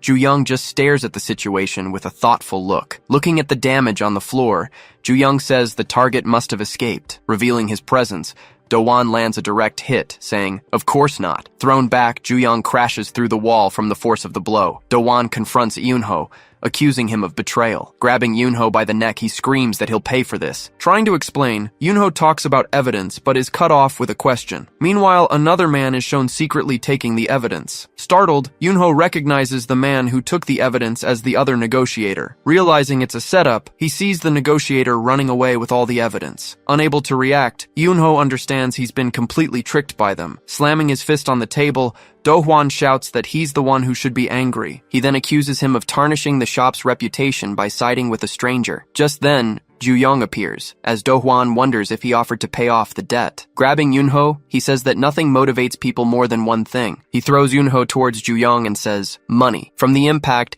Yoonho is thrown hard against Ju-young. Don't get me wrong, he says, I don't hold any grudges. But then he unleashes a series of blows, saying he won't forgive him either. Watching the scene, the other prisoner is shocked by the violence of the blows. After stopping, he just lets out a sigh before continuing the action. Looking at Yoonho on the ground, he comments that it looks like he ran away. Suddenly, a swift blow hits him, showing he wasn't alone. Taking the hit, Do-won is thrown far, crashing against the cars. Surrounded by money, Ju-young warns that he's not running away at all, and makes it clear he won't let the other one escape either. Fallen on the ground, a defeated Do-won can only look up. The scene changes, showing his father in the hospital, still in a coma. Remembering the past, he thinks about how gambling destroyed his family. Taking care of his father, he laments that his life was ruined by a scam. Holding his father's hand, he finally learned about his life. Remembering the past, he recalls the marks on his father's body. Then he understood how all the gambling debts were paid without money. A man then reveals that he was the one who sold his own father's organs. With a smile, the man says, you can't trust anyone. Questioning why he's taking care of him, the man reminds him the debt was paid. He then asks if he suddenly decided to become a good son. With a mocking tone,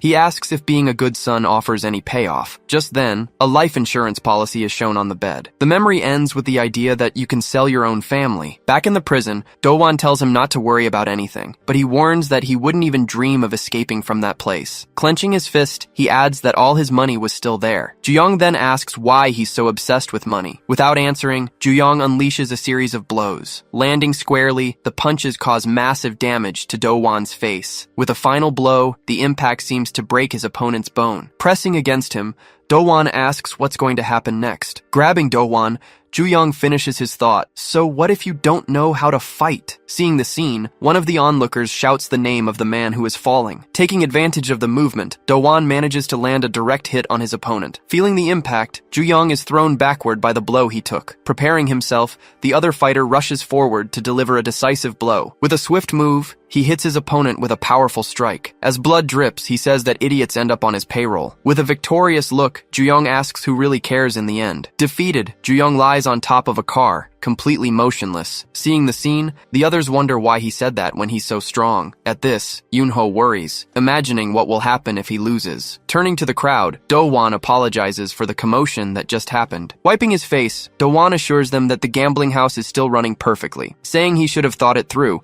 he comments that the cleanup will take a while. Agreeing with him, Ju-young says that no one in that gambling house was tricked, so there's no justification to rip his head off. Correcting himself, he says that he never actually needed a justification. Questioning the place, he asks if this isn't a place for gambling. Proposing a game, he invites them to a round of hide and seek. Then he warns them that, ready or not, he's coming for all of them. With the warning given, the defeated Ju-young remains motionless on the car. Facing everyone, Ju-young prepares to start the chase he announced. At that moment, pieces of glass fall to the floor, breaking the silence. Getting up, he warns that if he catches him, he's a dead man. As the count is called, the prisoners look up apprehensively. Ju-young then announces he's coming, slowly approaching the group. Wiping the blood from his face, he readies himself for the final confrontation. His face bloodied, he asks if his opponent is finally ready. Inside the warehouse, tension mounts as the fight is about to restart. Getting up from the floor, Do-won asks if he really thought he would run. Grabbing some dice, he says he'd never run from a place like that. With a strike, he yells that he would never abandon the place he built himself. Blocking the blow, Ju-young says that Do-won seems a bit delusional. Warning that his tower will turn to ash, he throws him to the ground. Saying he's tired of hide and seek, Ju-young holds the almost defeated Do-won. Suggesting a new game, Ju-young proposes they roll the dice to decide. Showing the result, the die on the floor reveals the number rolled was 3. Declaring it's 3 hits, he lands a quick sequence on Do-hwan. Lying on the ground, Do-hwan asks if Ju-young thinks he can beat him. Saying he's different, he claims he knows how to use his brain to his advantage. Ju-young throws a die to the floor. Do-hwan boasts that he's full of ambition. Spinning across the warehouse, the die keeps rolling without stopping for a moment. Reflected in his eye, the die reveals that Do-won has a grand plan. In a pitying tone, Ju-young comments on his ambitions and his plan, but he points out that the die has stopped, showing he has no luck at all. Realizing his defeat, Do-won angrily yells for him to cut the crap. Announcing 6 hits, Ju-young unleashes a brutal sequence of attacks on the boss. Completely defeated, Do-won lies on the ground, unable to react. The scene changes. A tattoo artist hopes his mother won't see the tattoo. Asking what young people like, she mentions designs like koi fish and goblins. She then asks which design he's looking for to get tattooed. After a moment,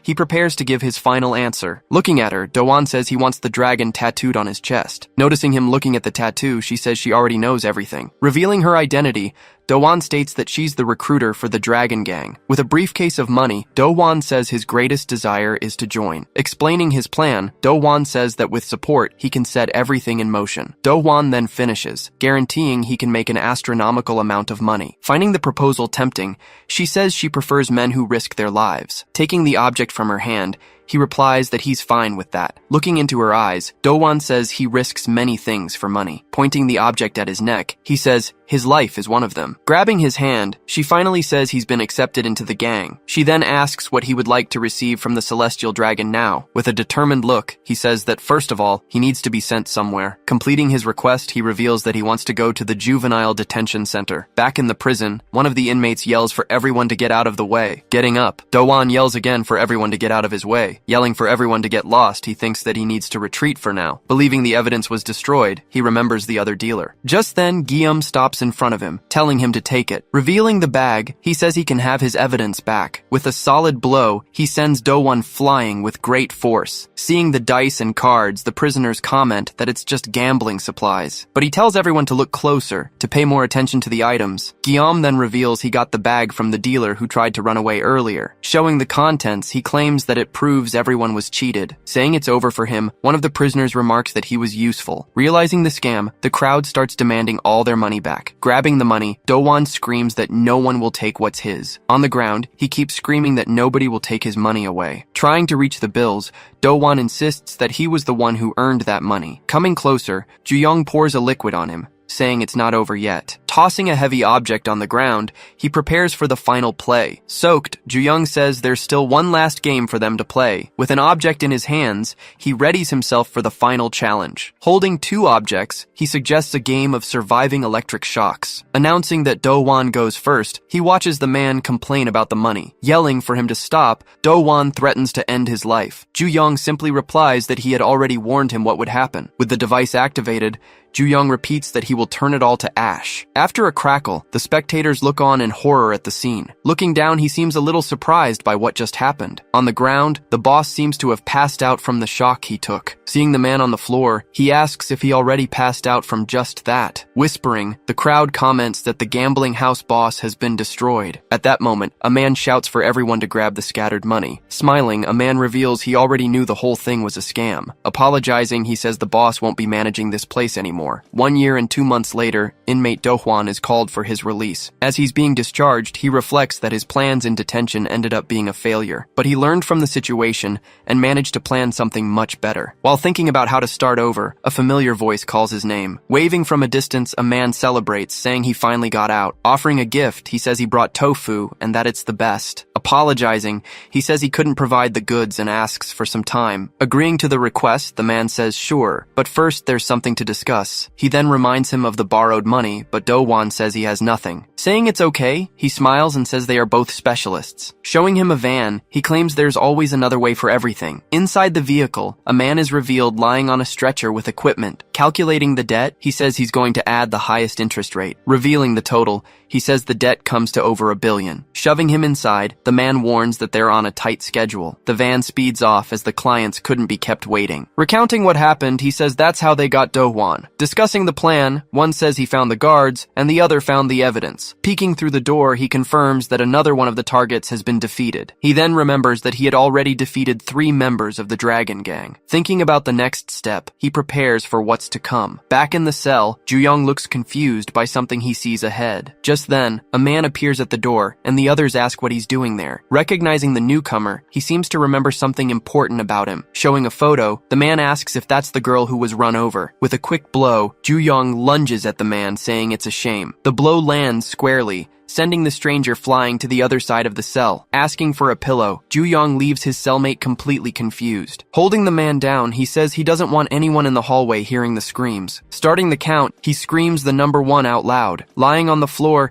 he keeps counting to 3 while looking at the graffiti. Looking at the writing on the wall, he remarks that they're talking about his mom. With everyone watching him, he just says this is all boring. Needing something interesting, he says he's looking for a way to get excited. With his head on the floor, he hears a strange noise nearby. Seeing the door open, Ju-young says he wouldn't have looked so hard. Then he adds that he didn't know they would all be gathered here. Getting up, Ju-young asks if the Celestial Dragon wants to recruit new members. Then he says he's going to guarantee something very important for everyone. With a makeshift weapon, Ju-young threatens that he's going to finish them all. Smiling, he reveals that he's finally found his dopamine booster. Finally, a photo of the girl who was run over is revealed on the floor. In a flashback, Ju-young asks his cellmate for a pillow. Holding the man, Ju-young says he doesn't want anyone in the hallway to hear him scream. Covering his mouth, he sarcastically asks if he stuttered. Repeating the order, he says he doesn't want anyone hearing his screams. With a quick move, he turns the sketchbook towards him. Revealing what's inside, he shows the drawing, saying it's a surprise. He then asks if that's the dragon tattoo he was looking for. Throwing the man to the ground, he starts to say that maybe he can help. After being thrown away, he gets up, saying he can be useful. Staring intently, he says he can help cut off the dragon's heads, but before that, he says he needs to clear something up real quick. Handing back the photo, he says it fell and he meant no offense. Moving the photo closer, he insists he's just trying to help with the situation. Staring at the man, Ju-young remains silent for a moment without moving. With a strike to his hand, he tells the man to get lost immediately. Smiling, he just makes a sound as if he's thinking about what to do. He then says the other guy isn't as smart as he thought. Warning that he can fight, he points out the danger of not having a plan. In a serious tone, he says this place is much more dangerous. Staring at the man, he asks if he's still going to reject his help. Suspicious, he wonders wonders why the man is offering help out of nowhere. As the other guy bends the bars, he wonders what he gets out of it. Calling out to the man, he asks what he really wants with all this. Turning around, the man says he knows the other is planning something. With a smile,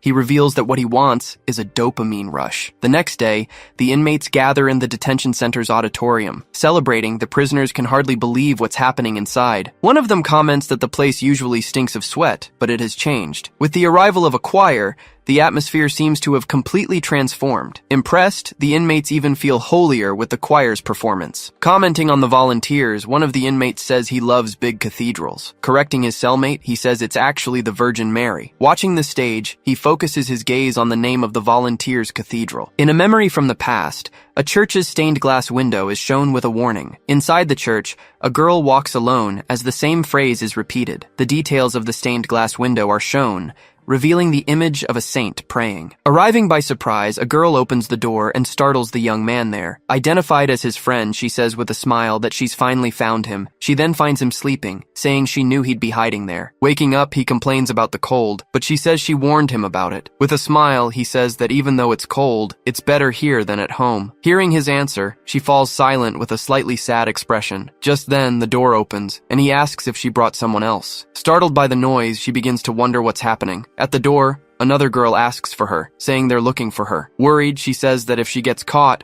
she'll get in trouble too. Asking for silence, she warns that if they're discovered, they'll have to clean the cathedral. Back in the present, he continues to watch the choir's performance in the auditorium. Whispering, one of the inmates points and asks if that's a miracle. Another comments that she seems to have a halo and her voice is beautiful. When asked which one, he points out it's the girl in the center. Everyone then recognizes her, saying that's the famous saint of the choir. Watching everything, he seems to recognize the girl who is performing. He remembers the girl who called out to him in the church a long time ago. Confirming her identity, he wonders if that really is Yunha Seong. On stage, the girl looks confused by something she sees in the audience. Surprised, she recognizes him and calls his name softly. In the cafeteria, the inmates continue to talk about the girls from the choir. One of them comments that she thought they could help all the inmates. But looking at their behavior, she concludes they're a lost cause. Holding a sausage on his fork, an inmate says it looks quite appetizing. Personally, he says he's got his eye on a very different dish. Handing a box to her, another inmate says he's also interested. After eating, he's left licking an empty cup with a fixed stare. Now with the boxes, they wonder what can be found inside them. Complaining, one of them asks why they have to do anything for those demons. Continuing to grumble, she says they should just eat the leftovers. With his hands together, one of the prisoners gives thanks for his daily bread. Thanking the sisters, he wishes for the Lord's blessing to be with them. Surprised by his attitude, the two whisper, guessing he might be Catholic. Making the sign of the cross, he begins to pray in the name of the Father, but he finishes the prayer, revealing it was actually a Buddhist chant. Thanking them for the offering, he walks away from them and leaves the cafeteria. As they walk, one of the girls asks where her friend Yunha went. She answers that her friend just needed a short break. Complaining about the heat, she comments that the place is a bit too stuffy. To this, he replies that it's probably because the space is too cramped. She then apologizes, saying it was the most discreet place she could find. With an awkward smile, she remarks that it's been a long time since they've talked. Remembering the past,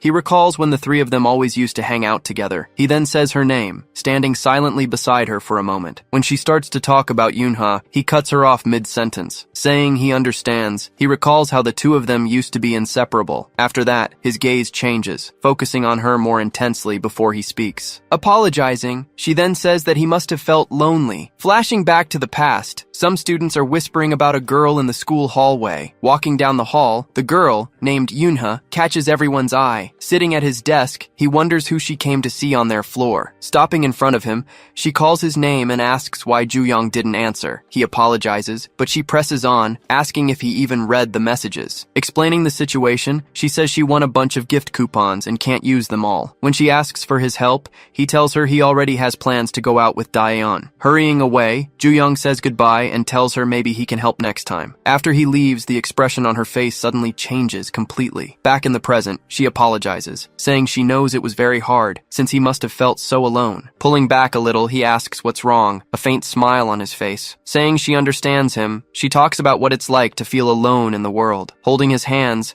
she tells him he's not truly alone anymore. Looking into his eyes, she assures him that from now on, she's there for him. Calling her name, he stares at her with a serious, distant look. She then asks why he never answered any of the letters she sent. Startled, he asks if something happened, but she just laughs. With a smile, she says he really hasn't changed at all since then. Twirling a strand of her hair, she continues to stare into his eyes. As she starts to speak, she seems to want to tell him something important right then. Just then, a guard appears, asking if one of the inmates has had lunch yet. The guard then announces they're handing out the meal trays and that he's hungry. Remembering the time, she says she forgot and lost track of time. Getting up, she says her goodbyes, telling him it was great to see him again. With a determined look, he tells her he'll see her on the outside in 3 years. Before leaving, she turns back and calls his name one more time. She then tells him she'll be back next week to visit him again. Explaining the situation, she says her cathedral has agreed to do volunteer work. With a smile, she says this means they'll be seeing each other more often. In the cafeteria, one of the volunteers asks an inmate how his meal was. Offering to help, she says she can clean up everything so he can rest.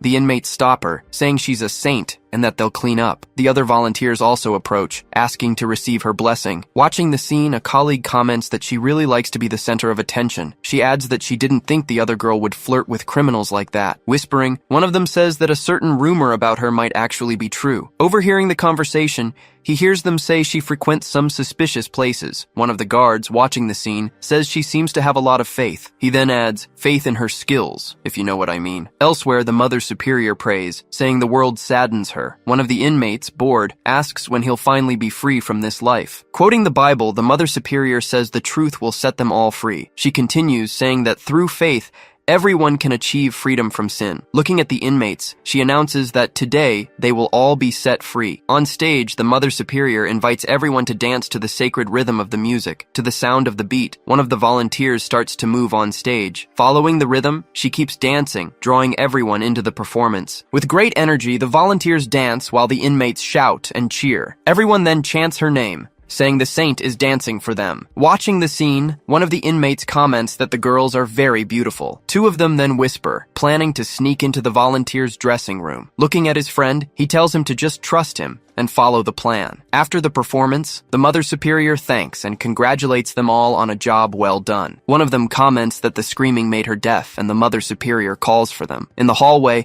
a girl screams that the other one is wearing pink and tells her to let go. Hearing the noise, the inmates comment on the color of the girl's clothes. Excited by the discovery, they say they want to see what else the girls are wearing. Holding a doorknob, one of them wonders if this is paradise. Appearing at the door, he apologizes, saying they got off at the wrong stop. He then informs them that the two inmates are in hell right now. With one blow, he knocks both men to the ground and closes the door. Quoting the 10 Commandments, he mentions the 7th, which condemns adultery. Lying on the floor, he warns that anyone who commits adultery will never be forgiven. The religious leader then says the Lord will not forgive a blasphemous act. He then gets up, his hands in prayer, and a smile on his face. Watching the scene, one of the inmates wonders what they're talking about. Just then, Yunha appears and asks what's going on in there. Startled by the situation, Yunha freezes, just staring at everyone. Then one of the men screams, scaring the girl and making her back away. Grabbing Ju-young's arm, she shrinks back, afraid of what might happen. Turning to her, Ju-young asks if she's okay after the scare. Stammering, she apologizes and awkwardly pulls away from him. A week later, the scene shifts to the front of the detention center. In the auditorium, the Mother Superior begins a sermon on the forgiveness of sins. Meanwhile, in the donation room, one of the inmates starts to complain. Ju-young says he's being forced to carry all these donations to the storage room. Surrounded by other inmates, Ju-young asks if they can't just leave him alone. One of them says it took him a while to notice, but now it's too late. With a knife in his hand, he yells that it's too late for him now. Charging at Ju-young, the group attacks, stabbing him repeatedly. Holding a box of bottles, he says God would punish him for this. Clutching the box, Ju-young says they've ruined a perfectly good donation. With a pop, the bottles explode, distracting the attackers. Soaked, one of the men yells, but manages to say he's realized something important. He then adds that he's sure someone else is behind this. With a final blow, he throws him to the ground with all his might. Staring at the fallen man, he asks who sent him. Hearing a strange noise, he whips around, trying to see what happened. A guard enters the room, asking what was going on in there. Confused by the situation, the guard just stands there, not understanding what's happening. Seeing the guard enter, the girl is surprised surprised by his unexpected appearance. Noticing her presence, the guard asks what she was doing in there. Noticing the belt on the floor,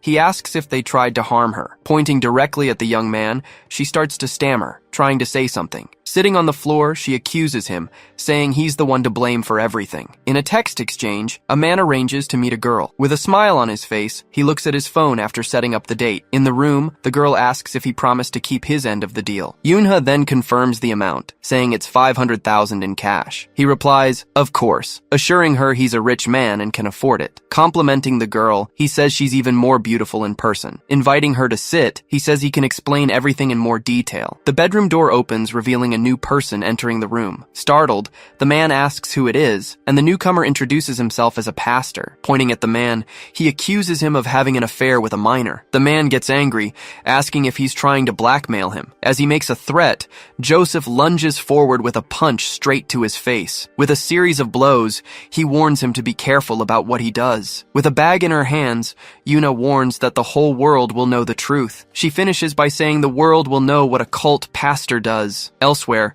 a man begs for his life, but he is held down firmly. A man tells him not to worry, that they won't ask for much. Finishing the sentence, he says that everything they do is in the name of the Lord. A guard calls out the name and number of an inmate in the hallway. Opening the cell, the guard informs him that he's going to solitary confinement. Talking to him, the guard asks why he did that to the visitors. He says he knows about the special treatment the warden gives him, but he explains that since visitors were involved, he had no choice but to punish him. Pointing to the camera, he warns that the Department of Justice is monitoring everything. The guard then comments that he doesn't understand why someone would do something so horrible. Leaving the hallway, he adds that you don't expect this in a detention center. In a memory, the girl accuses him, saying he's the one to blame. Locked in solitary, he wonders what Yoonha was thinking when she did that. The scene then shifts back to the afternoon of the cathedral's volunteer event. In the parking lot, the cathedral bus waits to take the volunteers home. Inside the bus, Joseph says the Lord willed for them to meet again. Surprised, Yuna sees the inmate who claimed to be religious sitting next to her. Asking if he's even allowed to be there, she remarks that the place is lawless. He explains that the big shots pay off the warden to have more freedom inside. He then adds that he would do anything to be sitting with her. Recalling the past, he says this reminds him of the old days. He continues, saying they used to punish the heretics together back in the day. Identified as Joseph, he comments that their approach was a bit violent. With his hands in prayer, he says she has always been his trusted ally. Because of that, Joseph reveals he asked her for a very special favor. He then adds that he asked her to punish the inmate Ju-young for him. Sitting in solitary, Ju-young reflects on what just happened to him. Staring at the floor, he says he still can't understand what happened. Remembering the attack, he concludes that it's obvious he was set up. Thinking about the attack, Ju-young says the inmates were just stalling for time with him. Their real goal wasn't just a simple fight between inmates. They wanted to frame him for a crime, using his friend as bait. But in her statement, Yuna changed her mind and decided not to accuse him. Pointing at him, Yuna said that he was actually the one who helped her. She explained that the others dragged her away, and that he saved her. The guard then orders the other inmates to be taken out of there as quickly as possible. Imprisoned, he wonders how and who put her in that dangerous situation. He also wants to know why she changed her mind and saved him. Now in solitary, Ju-young calls the guard and asks him for a small favor. He warns him not to be obvious, as the camera was still there. Ju-young says he just needs to talk to a specific person. Remembering the previous week, a man talks about the first visit to the center. Joseph says he saw her hiding, trying to avoid him at all costs. It was in that moment he realized she had fallen for the heretic. With a smile, he says that's why he gave her a chance. Joseph says he gave her the chance to punish the heretic of her own free will. Grabbing her, Joseph asks why she didn't punish him when she had the chance. Clenching her hands, Yuna says she doesn't want to punish anyone like that anymore. He then reminds her that she used to do everything he asked. In a threatening tone, he asks if she's forgotten about the videos he has. He then tells her not to stray from the path and to keep helping. Threatening her mother, Joseph cuts her off as she shouts that she won't do it anymore. Standing up, she warns that she's going to report him to the police for everything he's done. She then adds that she'll tell them about all the crimes he's committed. With the commotion, his rosary falls to the floor, startling the girl. He then says it seems she's become more corrupt than he imagined. Grabbing her tightly,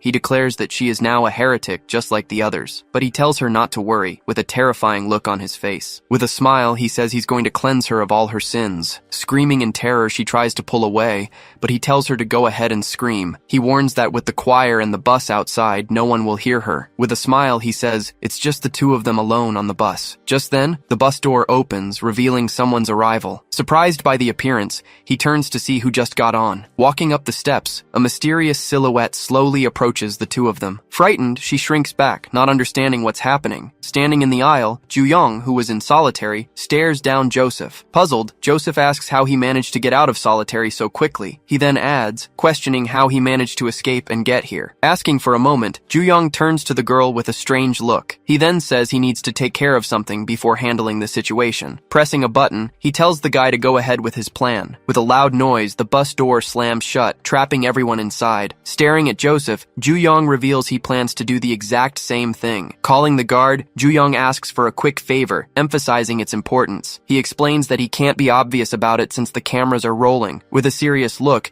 he states he only needs to speak with one person. Reaching the corridor, he finds the other inmate, who celebrates his arrival. Grabbing the bars, the prisoner admits he's jealous of Ju-young's private cell. Irritated, Ju-young snaps that he's in no mood for jokes and gets straight to the point. Recalling the proposal, he mentions that the man once offered an alliance to help him. He remembers the moment Joseph tried to approach him before. In a stern tone, he tells Joseph the time has come to prove his worth. Lowering his head, the prisoner asks Ju-young to tell him everything he knows about them. Joseph then asks what exactly Ju-young wants him to do to help. With a smirk, Joseph asks what kind of assistance he's looking for. Meanwhile, the girl lying on the bus floor calls out his name. Witnessing the scene, he screams his friend's name and rushes toward her. With a look of pure fury, he commands Joseph to get away from her immediately, warning him to back off. Joseph claims it's not what it looks like. With a smile, he insists that this is merely a religious act. He repeats his command with rage, ordering Joseph to step away from her at once. Standing up,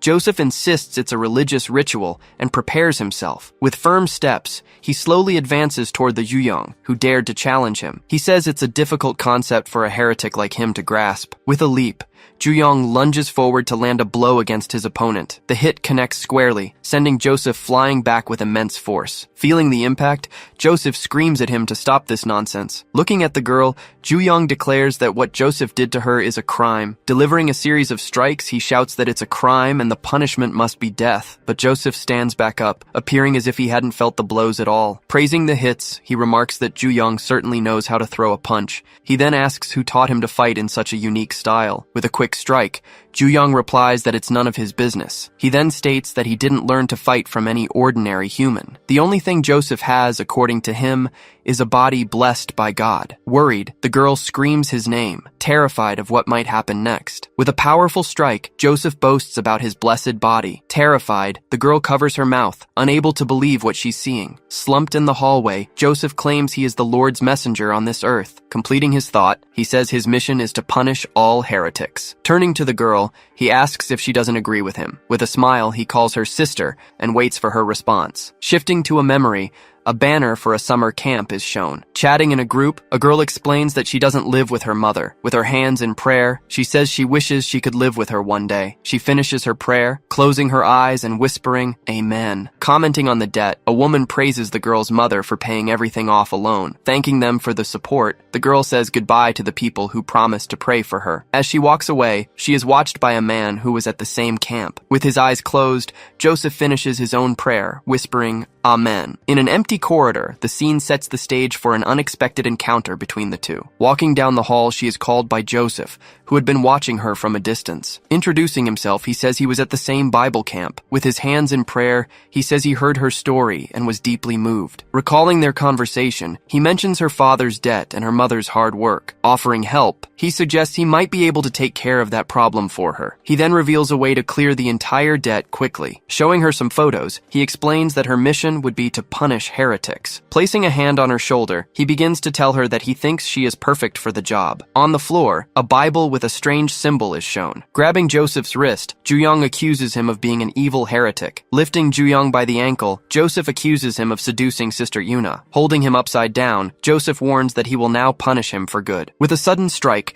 Joseph's face is hit with great force. Turning slowly, Joseph demands the person stop that immediately. Holding an object, the girl screams for him to stop the assault right now. Grabbing the object from her, he tells her that's the best she can do. Throwing Ju-young against the window, he says it's all his his fault. Seeing this, the girl screams his name, completely terrified by the situation. Striking her, he tells her she has fallen so low because of him. With a terrifying smile, he tells her not to worry about a thing. Approaching her on the ground, he says he will purify her body immediately. Suddenly, Joseph's body stops moving, becoming completely frozen. Unable to move, he wonders what is happening to him. Coughing up blood, Joseph feels a sudden intense pain in his chest. As blood drips onto the floor, Ju-young explains what's going on. He reminds him that, as he said before, he's very good at hitting pressure points. He concludes that Joseph's blessed body is still susceptible to damage. With a mocking tone, Joseph notes that Ju-young can barely even stand. Looking at the control panel, Ju-young says his own pain is nothing. He adds that it doesn't compare to the pain his friend felt. Approaching the fallen Joseph,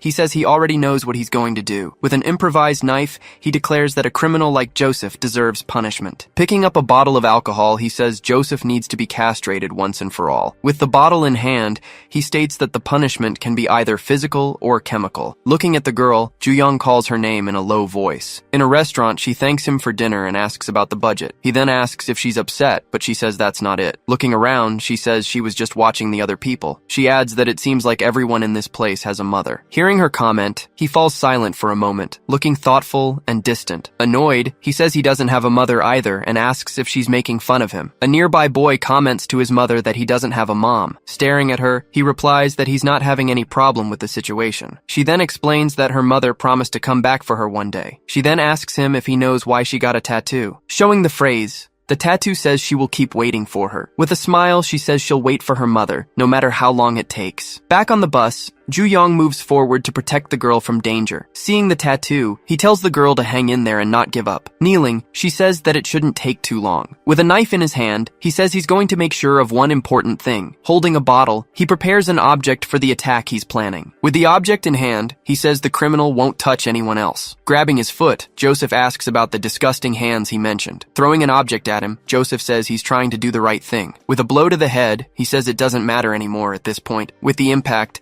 the bottle falls to the bus floor. He then asks him to drop the devout act, if he wouldn't mind. Coughing up blood, he realizes he has severe internal bleeding. Even injured, he wonders if Ju-young still doesn't understand the situation. Warning him about the injuries, he says that moving will only hurt him more. With a series of blows, he attacks Joseph with all his strength. Correcting the other man, he says his blows will hurt him a lot more. With a clenched fist, he says they'll find out who's stronger then. In an exchange of blows, the two attack each other with great force and speed. The fight continues, with both sides trading blows without stopping for a moment. Screaming in pain, Joseph says his body can't take much more. In that case, the girl braces herself for what might happen next. He then warns that he'll just use her as a human shield against him. Scoffing, Ju-young asks if he's going to use a hostage as a last resort. With a swift blow, he lunges forward and hits him before he can react. The impact throws Joseph to the ground with great force, knocking him out for good. He then says it took him a while to adjust to his opponent's size, but he adds that it's nothing compared to the man he faced. Lying on the floor, Joseph groans in pain, completely defeated and powerless. Lying defeated, Joseph suddenly laughs, leaving Ju-young confused. He then asks what's so funny, not understanding the situation. Pointing at the girl, he says he has videos of all the crimes. He then asks if it wouldn't be funny if her mother received the videos. He continues, saying he can't wait to see her reaction when she finds out. With a smile, he says she'll find out her daughter blackmailed people. After a moment of silence, he waits for Ju-young's response. Challenging Joseph, he tells him to try it and see what happens. Reciting a list, he reveals all the charges Joseph has against him. He then warns that these are all the charges that haven't surfaced yet. Threateningly, he says that if Joseph tries anything, the police will know everything. With a weapon in his hand, he asks if he sees how it's done. He then adds that this is how you really blackmail someone. Surprised, Joseph asks how he got the weapon, but he's cut off. With a blast, the weapon hits Joseph head-on, electrocuting him on the spot. He then says he had already warned him what would happen. With the weapon in his hand, he ensures he'll never touch anyone again. With a smile, he says Joseph won't be able to use that again. Lying on the floor, Joseph wonders what kind of castration that was. Turning around, Yuna calls out Ju-young's name. Running toward him, she asks if he's okay after the fight. Apologizing, she says he got hurt because of her and blames herself. Placing a hand on her shoulder, he tells her to worry about herself. He then asks why she didn't tell him she was being blackmailed. Stammering, she clasps her hands, not knowing how to answer him. She asks how he found her, and he says it was because of a habit. He explains that she always twirls her hair when she wants to hide something. Saying he should have realized, he apologizes for not noticing sooner. Seeing a scratch, she says he's hurt and needs to take care of it. He then says he can just put a bandage on it, and she calls him reckless. Looking at her, he asks her to promise not to do something so dangerous again. With a serious look, he asks if she agrees not to take such risks anymore. Surprised by the request, she stares at him in silence for a long moment. With a smile, she agrees to his request and says it's okay with her. Suddenly, a loud engine noise startles them both, and they look to the side. Breaking the window, a man at the wheel calls the couple lovebirds. He then says the two of them are too cute together, and that it bothers him. In a mocking tone, he says he's very jealous of them. The engine noise continues, and Ju-young wonders what's going on. He then asks why the prisoner is suddenly starting the car. With his foot on the pedal, he says he's going to step on it anyway and accelerate. Charging forward, he says, "This is for all the single people in the world." Shouting in anger, he says he hates couples and he's going to destroy them. With a loud roar, the bus accelerates at full speed. Gangsters have several ways of getting rid of bodies. Some methods include burying them in concrete, dumping them in the ocean, or burning them. To destroy the evidence, all these methods are quite effective. Then, Gang-chan-ju explains they don't need to worry about that. According to him, the Sky Dragon likes to keep everything fresh. Revealing several bodies, he says they can be reused if needed. He then asks the tied-up man if he has any last words. He yells that the gang won't last long. Continuing his warning, he says someone will take them all down. Afterward, he throws the man into the water, wishing him a nice trip. As the body sinks, he just watches in silence. Seeing his phone ring, he walks over and answers the call. He introduces himself as Gang-chan-ju from the Dragon Gang. On the other end of the line,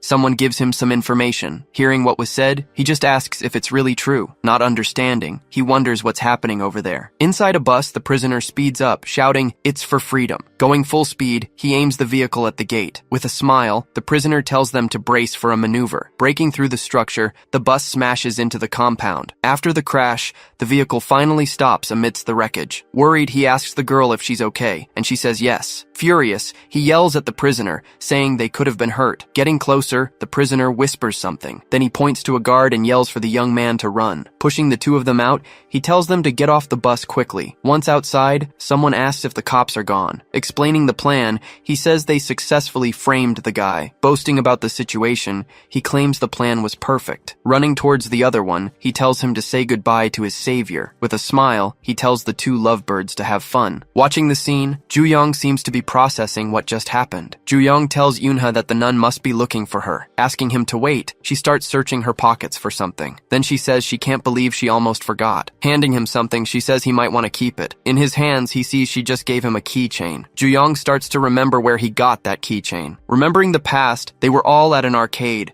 shouting directions at the claw machine. Showing she got 3, the girl surprises everyone with her skill. Encouraging the other, they say Ju-young needs to get a teddy bear too. Then, the bear keychain appears between their faces. She then suggests that they can each have a teddy bear. Saying it's perfect for them, she calls them the Bear Family. With a smile, she simply asks them to think about it. She says that as long as they have these, they'll always be together, no matter where. Stuttering a little, the other girl calls out Daeon's name. Then a boy tells her to stop being so cheesy, but the other one likes it. Back in the present, he keeps a firm grip on the small bear keychain. Then, a memory surfaces of her asking a question. With a smile, she asks him if they don't look alike. Back in the present time, he stares at the keychain in his hands. She explains she found it while cleaning Daeon's room. Remembering the promise, he recalls they would always be together with these. According to her, the keychain was on the desk, in plain sight. Another memory appears, with her asking again if they don't look alike. Smiling, he replies that it's the most stubborn bear he's ever seen. Saying she has to go,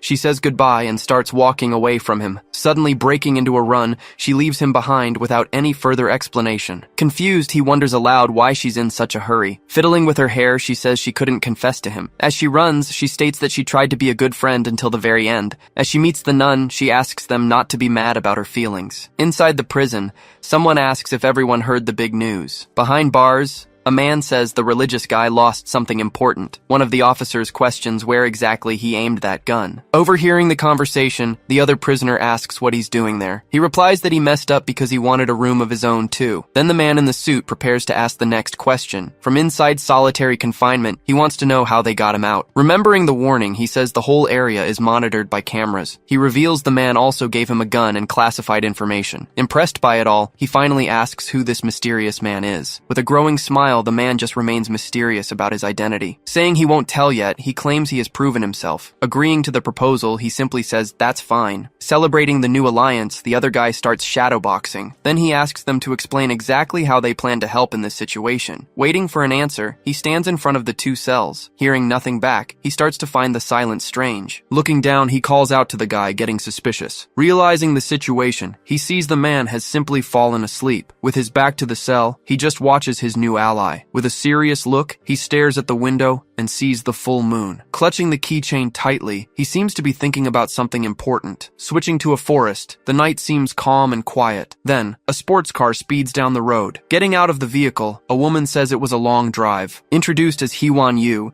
she complains that she'll never understand a certain decision. Arriving at the mansion, she questions the reason for building it on a mountain. Walking through the hall, she says he could have owned a skyscraper. Reaching a giant door, she considers him a very peculiar man. Upon entering, she says excitedly that she heard the boss wanted to see her. Then she apologizes, looking a bit surprised by the scene. Seeing the destroyed room, she notices pieces of the floor scattered everywhere. She then comments that she didn't know he was training right now. Serving tea, Gang Chan-ju informs her that he's almost finished. He asks how her trip was, and she compliments the fresh air. Smiling, he says he's glad to hear it. Then he turns and asks Gang Chan-ju to tell him what he's found. Bringing new information, he reveals it's about Ju Yong. With a serious expression, he just listens to the news attentively in silence. In Gang Ryong's grand mansion, the night is calm and silent. Near the lake, the water wheel turns slowly under the moonlight. Gathered in the gazebo, he asks his subordinates for the latest news. Taking a sip, he asks what his son has been up to lately. Gang Chan-ju begins,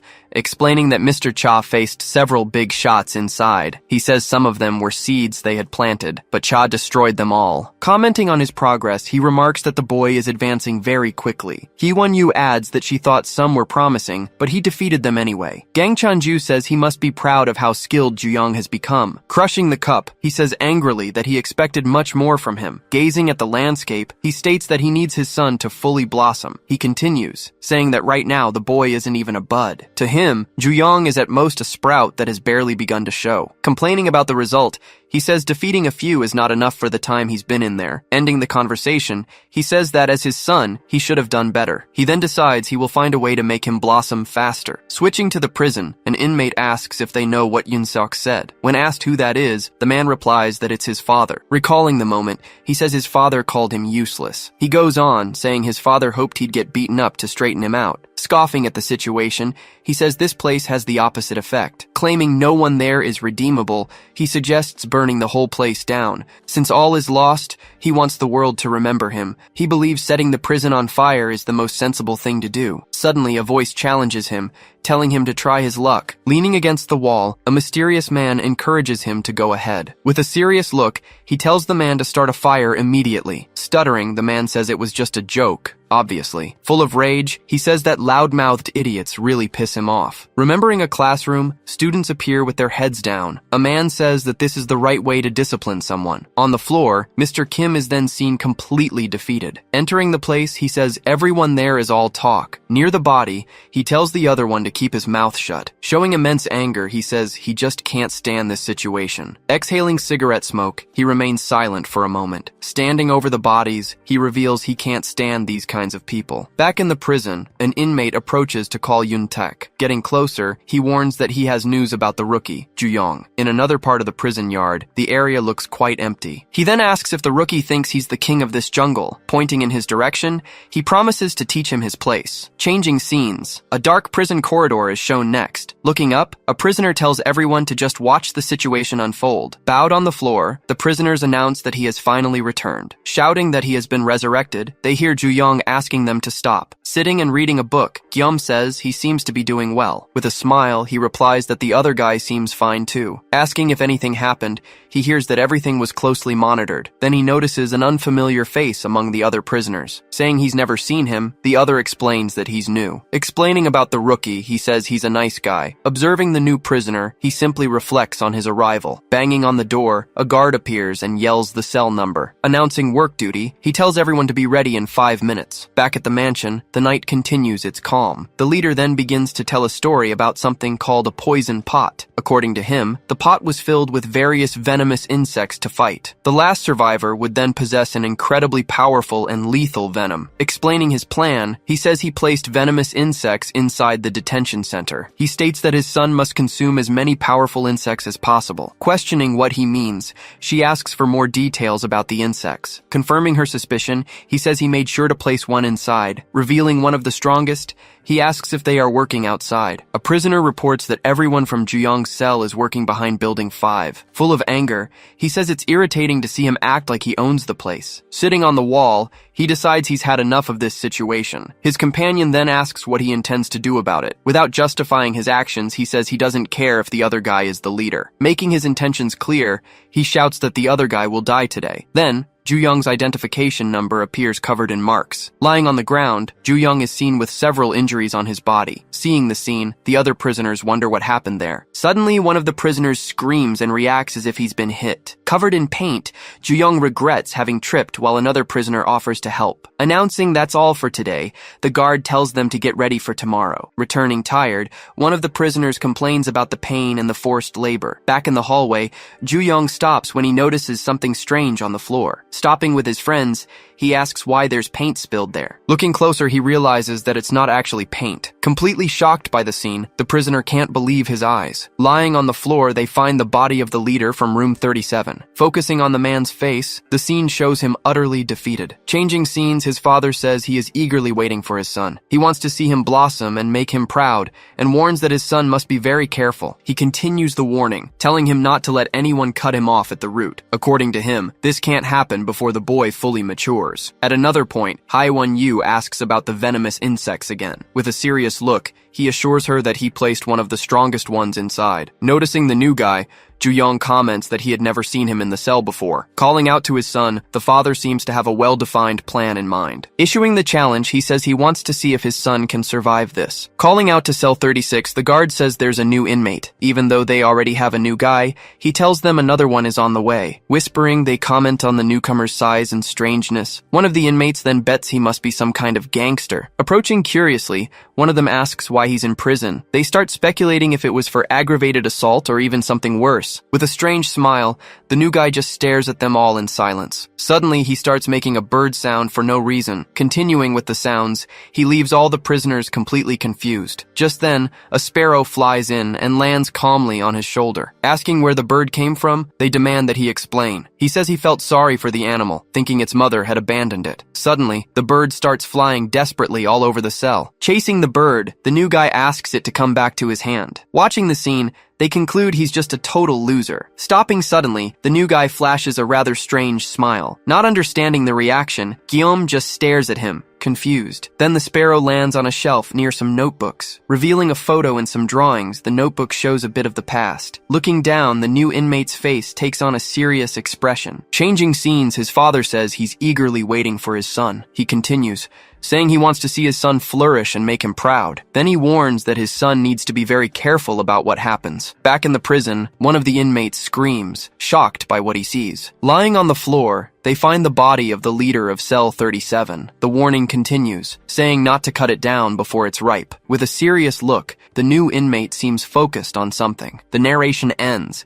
saying this can't happen before it ripens. In the shower, the inmates discuss the events after Ju-young left. One of them reveals they found 23 fractures on the man's body. An inmate mentions he'll be in the hospital for weeks and points out the lack of cameras. Questioning who could have done it, he keeps staring ahead, deep in thought. Meanwhile, the new guy turns and starts getting dressed in silence. Noticing something strange about him, Guillaume watches him suspiciously. Remembering when they were painting the building, he holds a paint roller. He recalls that the new guy disappeared for a short period of time. Then he remembers seeing a stain on the man's shoe. He's positive it wasn't any kind of paint. Thinking about the injuries, he suspects they're from the fight with the leader. Ju-young questions him for standing there, but he says he was just thinking. Starting to speak, he suddenly falls silent and looks to the side. Shouting and pointing at the new guy, he gets everyone's attention. Showing his body, the new guy reveals that it's covered in marks. With several injuries and cuts, he surprises all the other inmates. They ask what kind of life he's lived, but he just starts to talk. Scratching his head, he begins to explain how he got all those scars. He continues, saying it was his own father who did all of that. Hearing the revelation,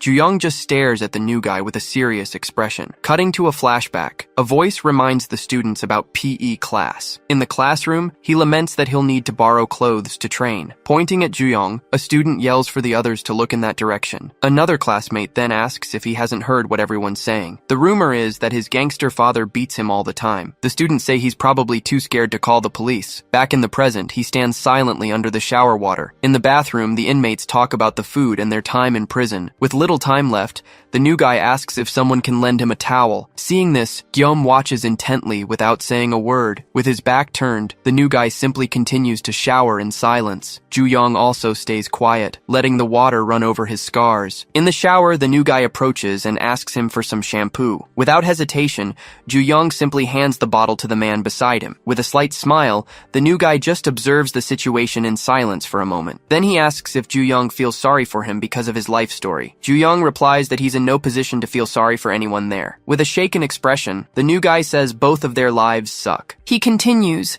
saying that in his opinion, their lives are both just miserable. Turning to leave, Ju-young says he'll meet him outside later. Later, in the locker room, the new guy starts drying his hair with a towel. Approaching, he says he'd like to ask Ju-young something. Looking around, he asks where everyone else went. Ju-young explains that he sent them all back, but the new guy doesn't understand. Then he starts saying how strange the whole situation is. He says the weirdest part is both of them being here. Questioning the scars, he asks if it isn't strange they have the same marks. Standing in the locker room, the two of them stare at each other in silence for a moment. Trying to explain himself, the new guy is surprised by Ju-young's sudden lunge. With a powerful blow, he hits the new guy with everything he's got, without hesitation. Grabbing his neck, he slams him hard against the wall. Then he yells, telling him not to dare call it a coincidence. Pointing to his own marks, he says he knows exactly who made them. Revealing an image of Gang Ryong, he shows who gave him those scars. He says he didn't recognize him at first because of the missing tattoo. Accusing the new guy, he asks if Gang Ryong sent him to prison. Without answering, he remains pinned by Ju-young's hand on his throat. Furious, he tells the new guy to try and keep his mouth shut. Squeezing even tighter, Ju-young increases the pressure on his neck. With a challenging look, he doubts the silence will last for long. Back at the large mansion, the night remains silent and calm. Hee-won-yu then asks the boss if he liked the new recruits. Showing him the group of young men, she says she made sure to pick the good-looking ones. She goes on to say that they don't belong to anyone and have a lot of potential. Letting him know that the Sky Dragon is unaware, she gives him the freedom to do as he pleases. Understanding nothing, the young men just watch the situation with a bit of fear. Sitting in a chair, he remains silent, analyzing all the new recruits. With a smile, he asks what she meant by a lot of potential. Looking at the group, he states that they are all completely useless. He continues, saying he needs hunting dogs that can destroy their prey. Pointing to the biggest one of all, he says he'll take that one. Then he orders her to just throw all the others out immediately. Surprised by his decision, she complains that it took her a long time to gather them. Hearing a noise, he turns and notices a fight breaking out. On the ground, one of the boys attacks the bigger one as he screams in pain. With one strike, the boy shows all his strength and aggression. Impressed by the scene, the boss just watches everything with a slight smile. He then says that boy would make an excellent guard dog. Looking at the two on the floor, he says he will be their father. Back in the prison, he asks if the rookie was sent by Gang Ryong. Held by the neck, the rookie remains silent for a while. Annoyed by the lack of response, Ju-young tells him to shut up. Increasing the pressure, he squeezes the man's neck harder. He then doubts the rookie's silence will last much longer. Gripped by the neck, the rookie finally begins to explain. He reveals that he is just his master's hunting dog. Confused, Ju-young questions questions who this master he mentions could be. Noticing the lack of tattoos, he deduces that the rookie is not one of them. Completing his thought, he asks if he hasn't sworn loyalty to the dragon. Being choked, the rookie seems to be having a very hard time breathing. In a serious tone, Ju-young demands that he start talking immediately. He starts by asking why the rookie was placed in his cell. Then he continues, wanting to know the reason he attacked the leader. He questions why he still circles him, even with chances to attack. Pressing even harder, he demands to know why Gangryong sent him. Unable to speak, the rookie just remains held by the neck. The two stare each other down in the middle of the locker room,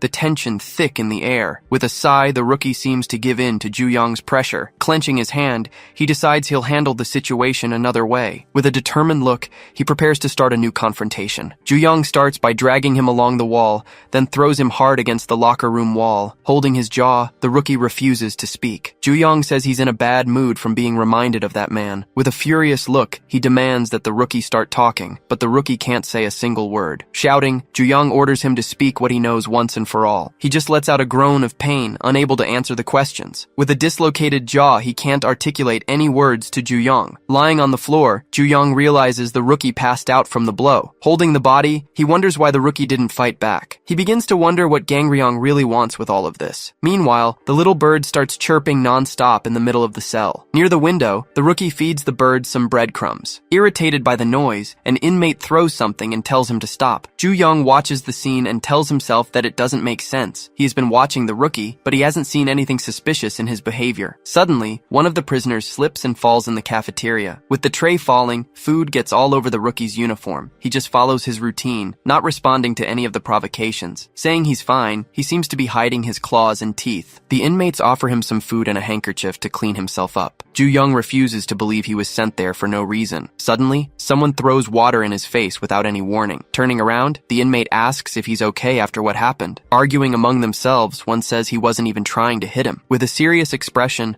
the rookie remains silent, watching everything. Changing scenes to nighttime, the prison building seems quiet. On a hill, the wind blows hard as the fog spreads. Holding a scythe, an inmate says he's going to end up killing someone out there. Complaining about the work, he finds it ridiculous to have to mow the lawn at night. Ju-young just tells them to finish the job quickly. Agreeing that it's strange, the other inmate keeps looking around. He wonders why they were called out for such a small task. Concluding that something is wrong, he remains suspicious of the whole situation. Mowing the lawn, he continues with the task assigned by the officer. Approaching one of the inmates, the rookie starts to ask a question. He asks if the man is close to Ju-young, leaving him confused. As he begins to speak, he seems to be preparing to do something. With a swift blow, he attacks the inmate without any warning. Commenting on their relationship, he says the two seem pretty close. Shouting, Ju-young runs in their direction, but is stopped in his tracks. Looking back, he sees one of the inmates down on the ground. Just then, he hears the scream of the last companion who is still standing. Running over, he wonders what is happening on that hill. Ready to attack, the rookie holds his scythe firmly. With the others already down, he says it's now too late. With a serious look, he asks if Ju-young has finally understood the situation. With a look of revelation, Ju-young questions the reason he was brought there. At the mansion, the full moon illuminates the night sky and the large estate. Panting, the rookie listens attentively to his master's words. He says his fangs are sharp enough to tear someone's throat out. With determination, he promises he will kill anyone for his father. Smiling, the boss says, of course he will do that for him. Revealing his plans, he says there is something he wants him to do. The first order is to infiltrate Ju-young's territory and ensure his isolation. He doesn't want any outsiders interfering with his plans. The second task is to watch Ju-young closely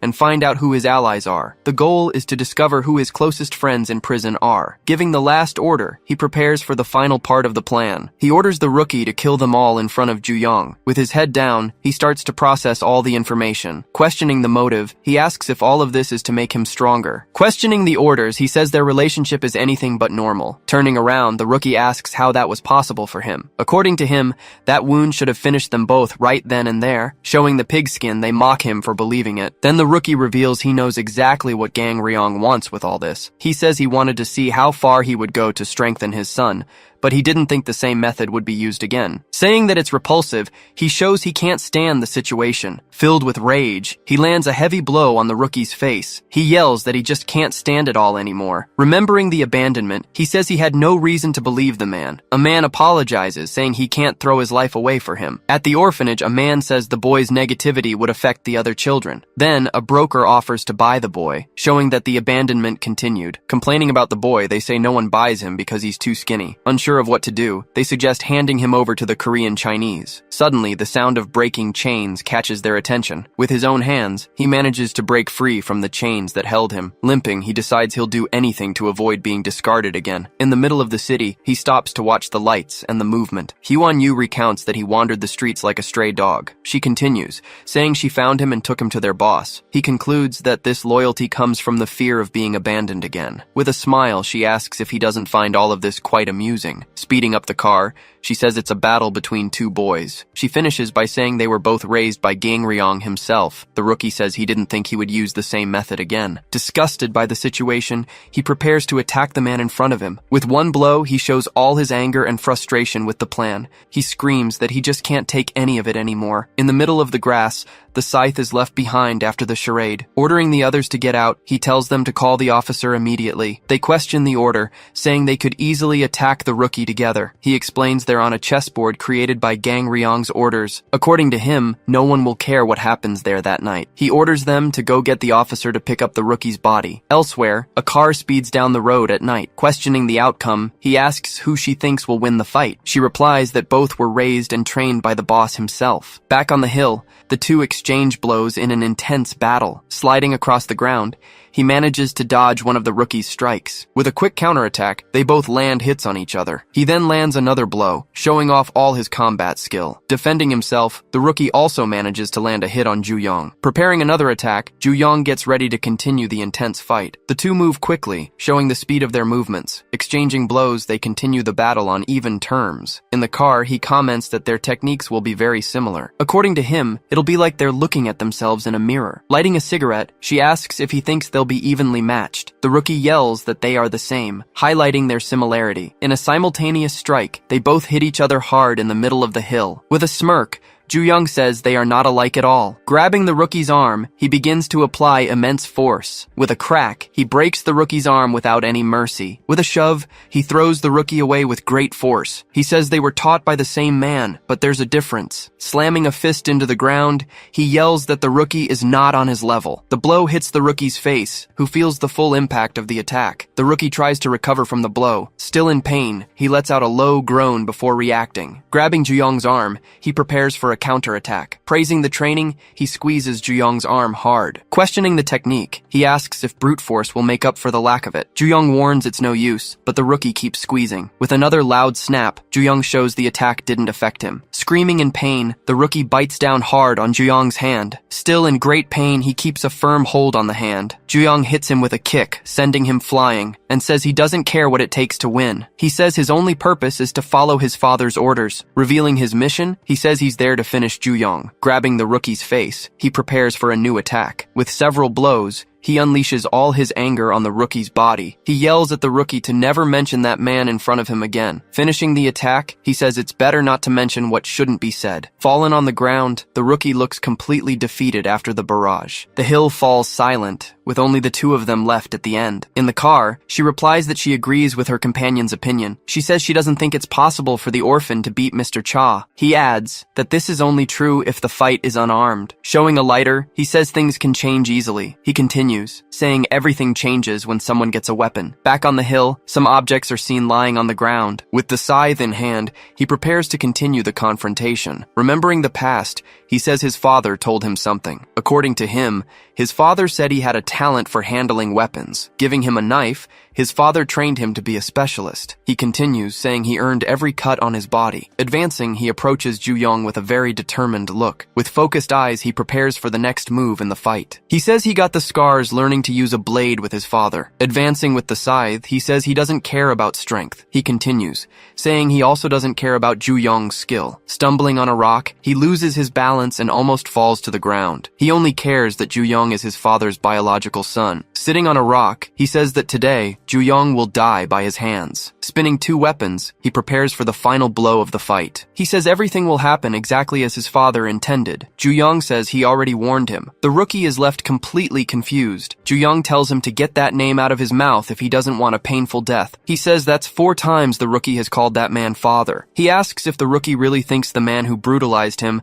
didn't also teach Ju-young to use a blade, and that weapon he picked up will come in handy. Ju-young says that Saw will tear through him painfully. With that, he says he hopes the rookie is excited excited to be cut into 4 pieces. He starts explaining, telling a story about Japan's greatest swordsman. Known for winning over 60 battles, he used a special technique. This technique, called the twin blades, was extremely powerful and lethal. Feared by many, the technique was devastating in sword combat. The movements were fast and unpredictable, making defense very difficult. With quick strikes, they trade blows with their improvised weapons. Ju-young realizes the rookie is using the twin blades technique. The speed of the movements and the unpredictability of the blades surprise him. On top of that, his anxiety about facing 2 weapons at once increases. Blocking one of the strikes, he realizes the danger of the situation. With a focused gaze, he concludes that this is more dangerous than he thought. The two move closer, showing that the battle is far from over. As they trade blows, their weapons clash with a loud metallic clang. He says that a saw is just a tool for cutting wood. Saying it's not something you use in a fight,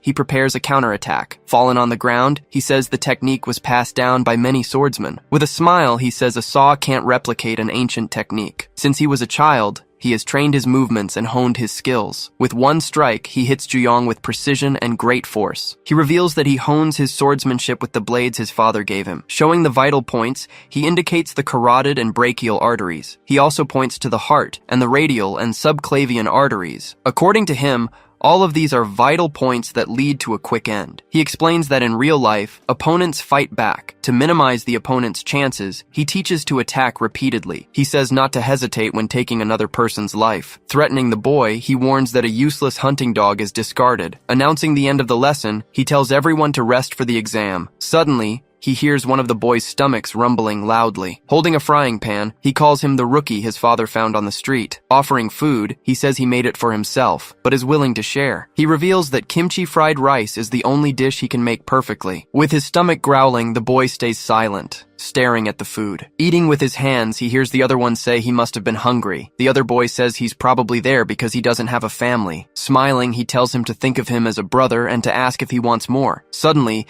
the boy attacks him with a precise strike without hesitation. With several blows, he finishes the other one off without any pity or remorse. Watching the scene, the boss simply analyzes the results of the exam. With a satisfied smile, he says the boy passed the test. He explains that the other one was eliminated because he hesitated during the exam. According to him, only those with a brutal nature can become his dogs. Tossing 2 weapons, he prepares to give the next order. Holding the weapons, the boy braces himself for what's next. He says that from now on, these 2 swords will be his fangs. Remembering being abandoned, he recalls being left by everyone he ever knew. But he says his father took him in and gave him a new chance. With the weapon in his hand, he feels grateful for the life he was given. Trading blows, he says he considers him his father in every sense of the word. With a quick move, Ju-young dodges one of the rookie's strikes. In shock, he reveals that he has already ended many people's lives. He continues, saying he has killed both strangers and people close to him. He reveals he did it all because of his father's orders. Looking at Ju-young, he says that today, he will join his list. With a strike, he warns that he will sink his fangs into his neck. He prepares for the attack, showing all his determination to win. Suddenly, he stops and says that this all feels very strange. With a confused look, he doesn't understand what's happening. Trading blows, he says it's obvious Ju-young is his prey. He continues,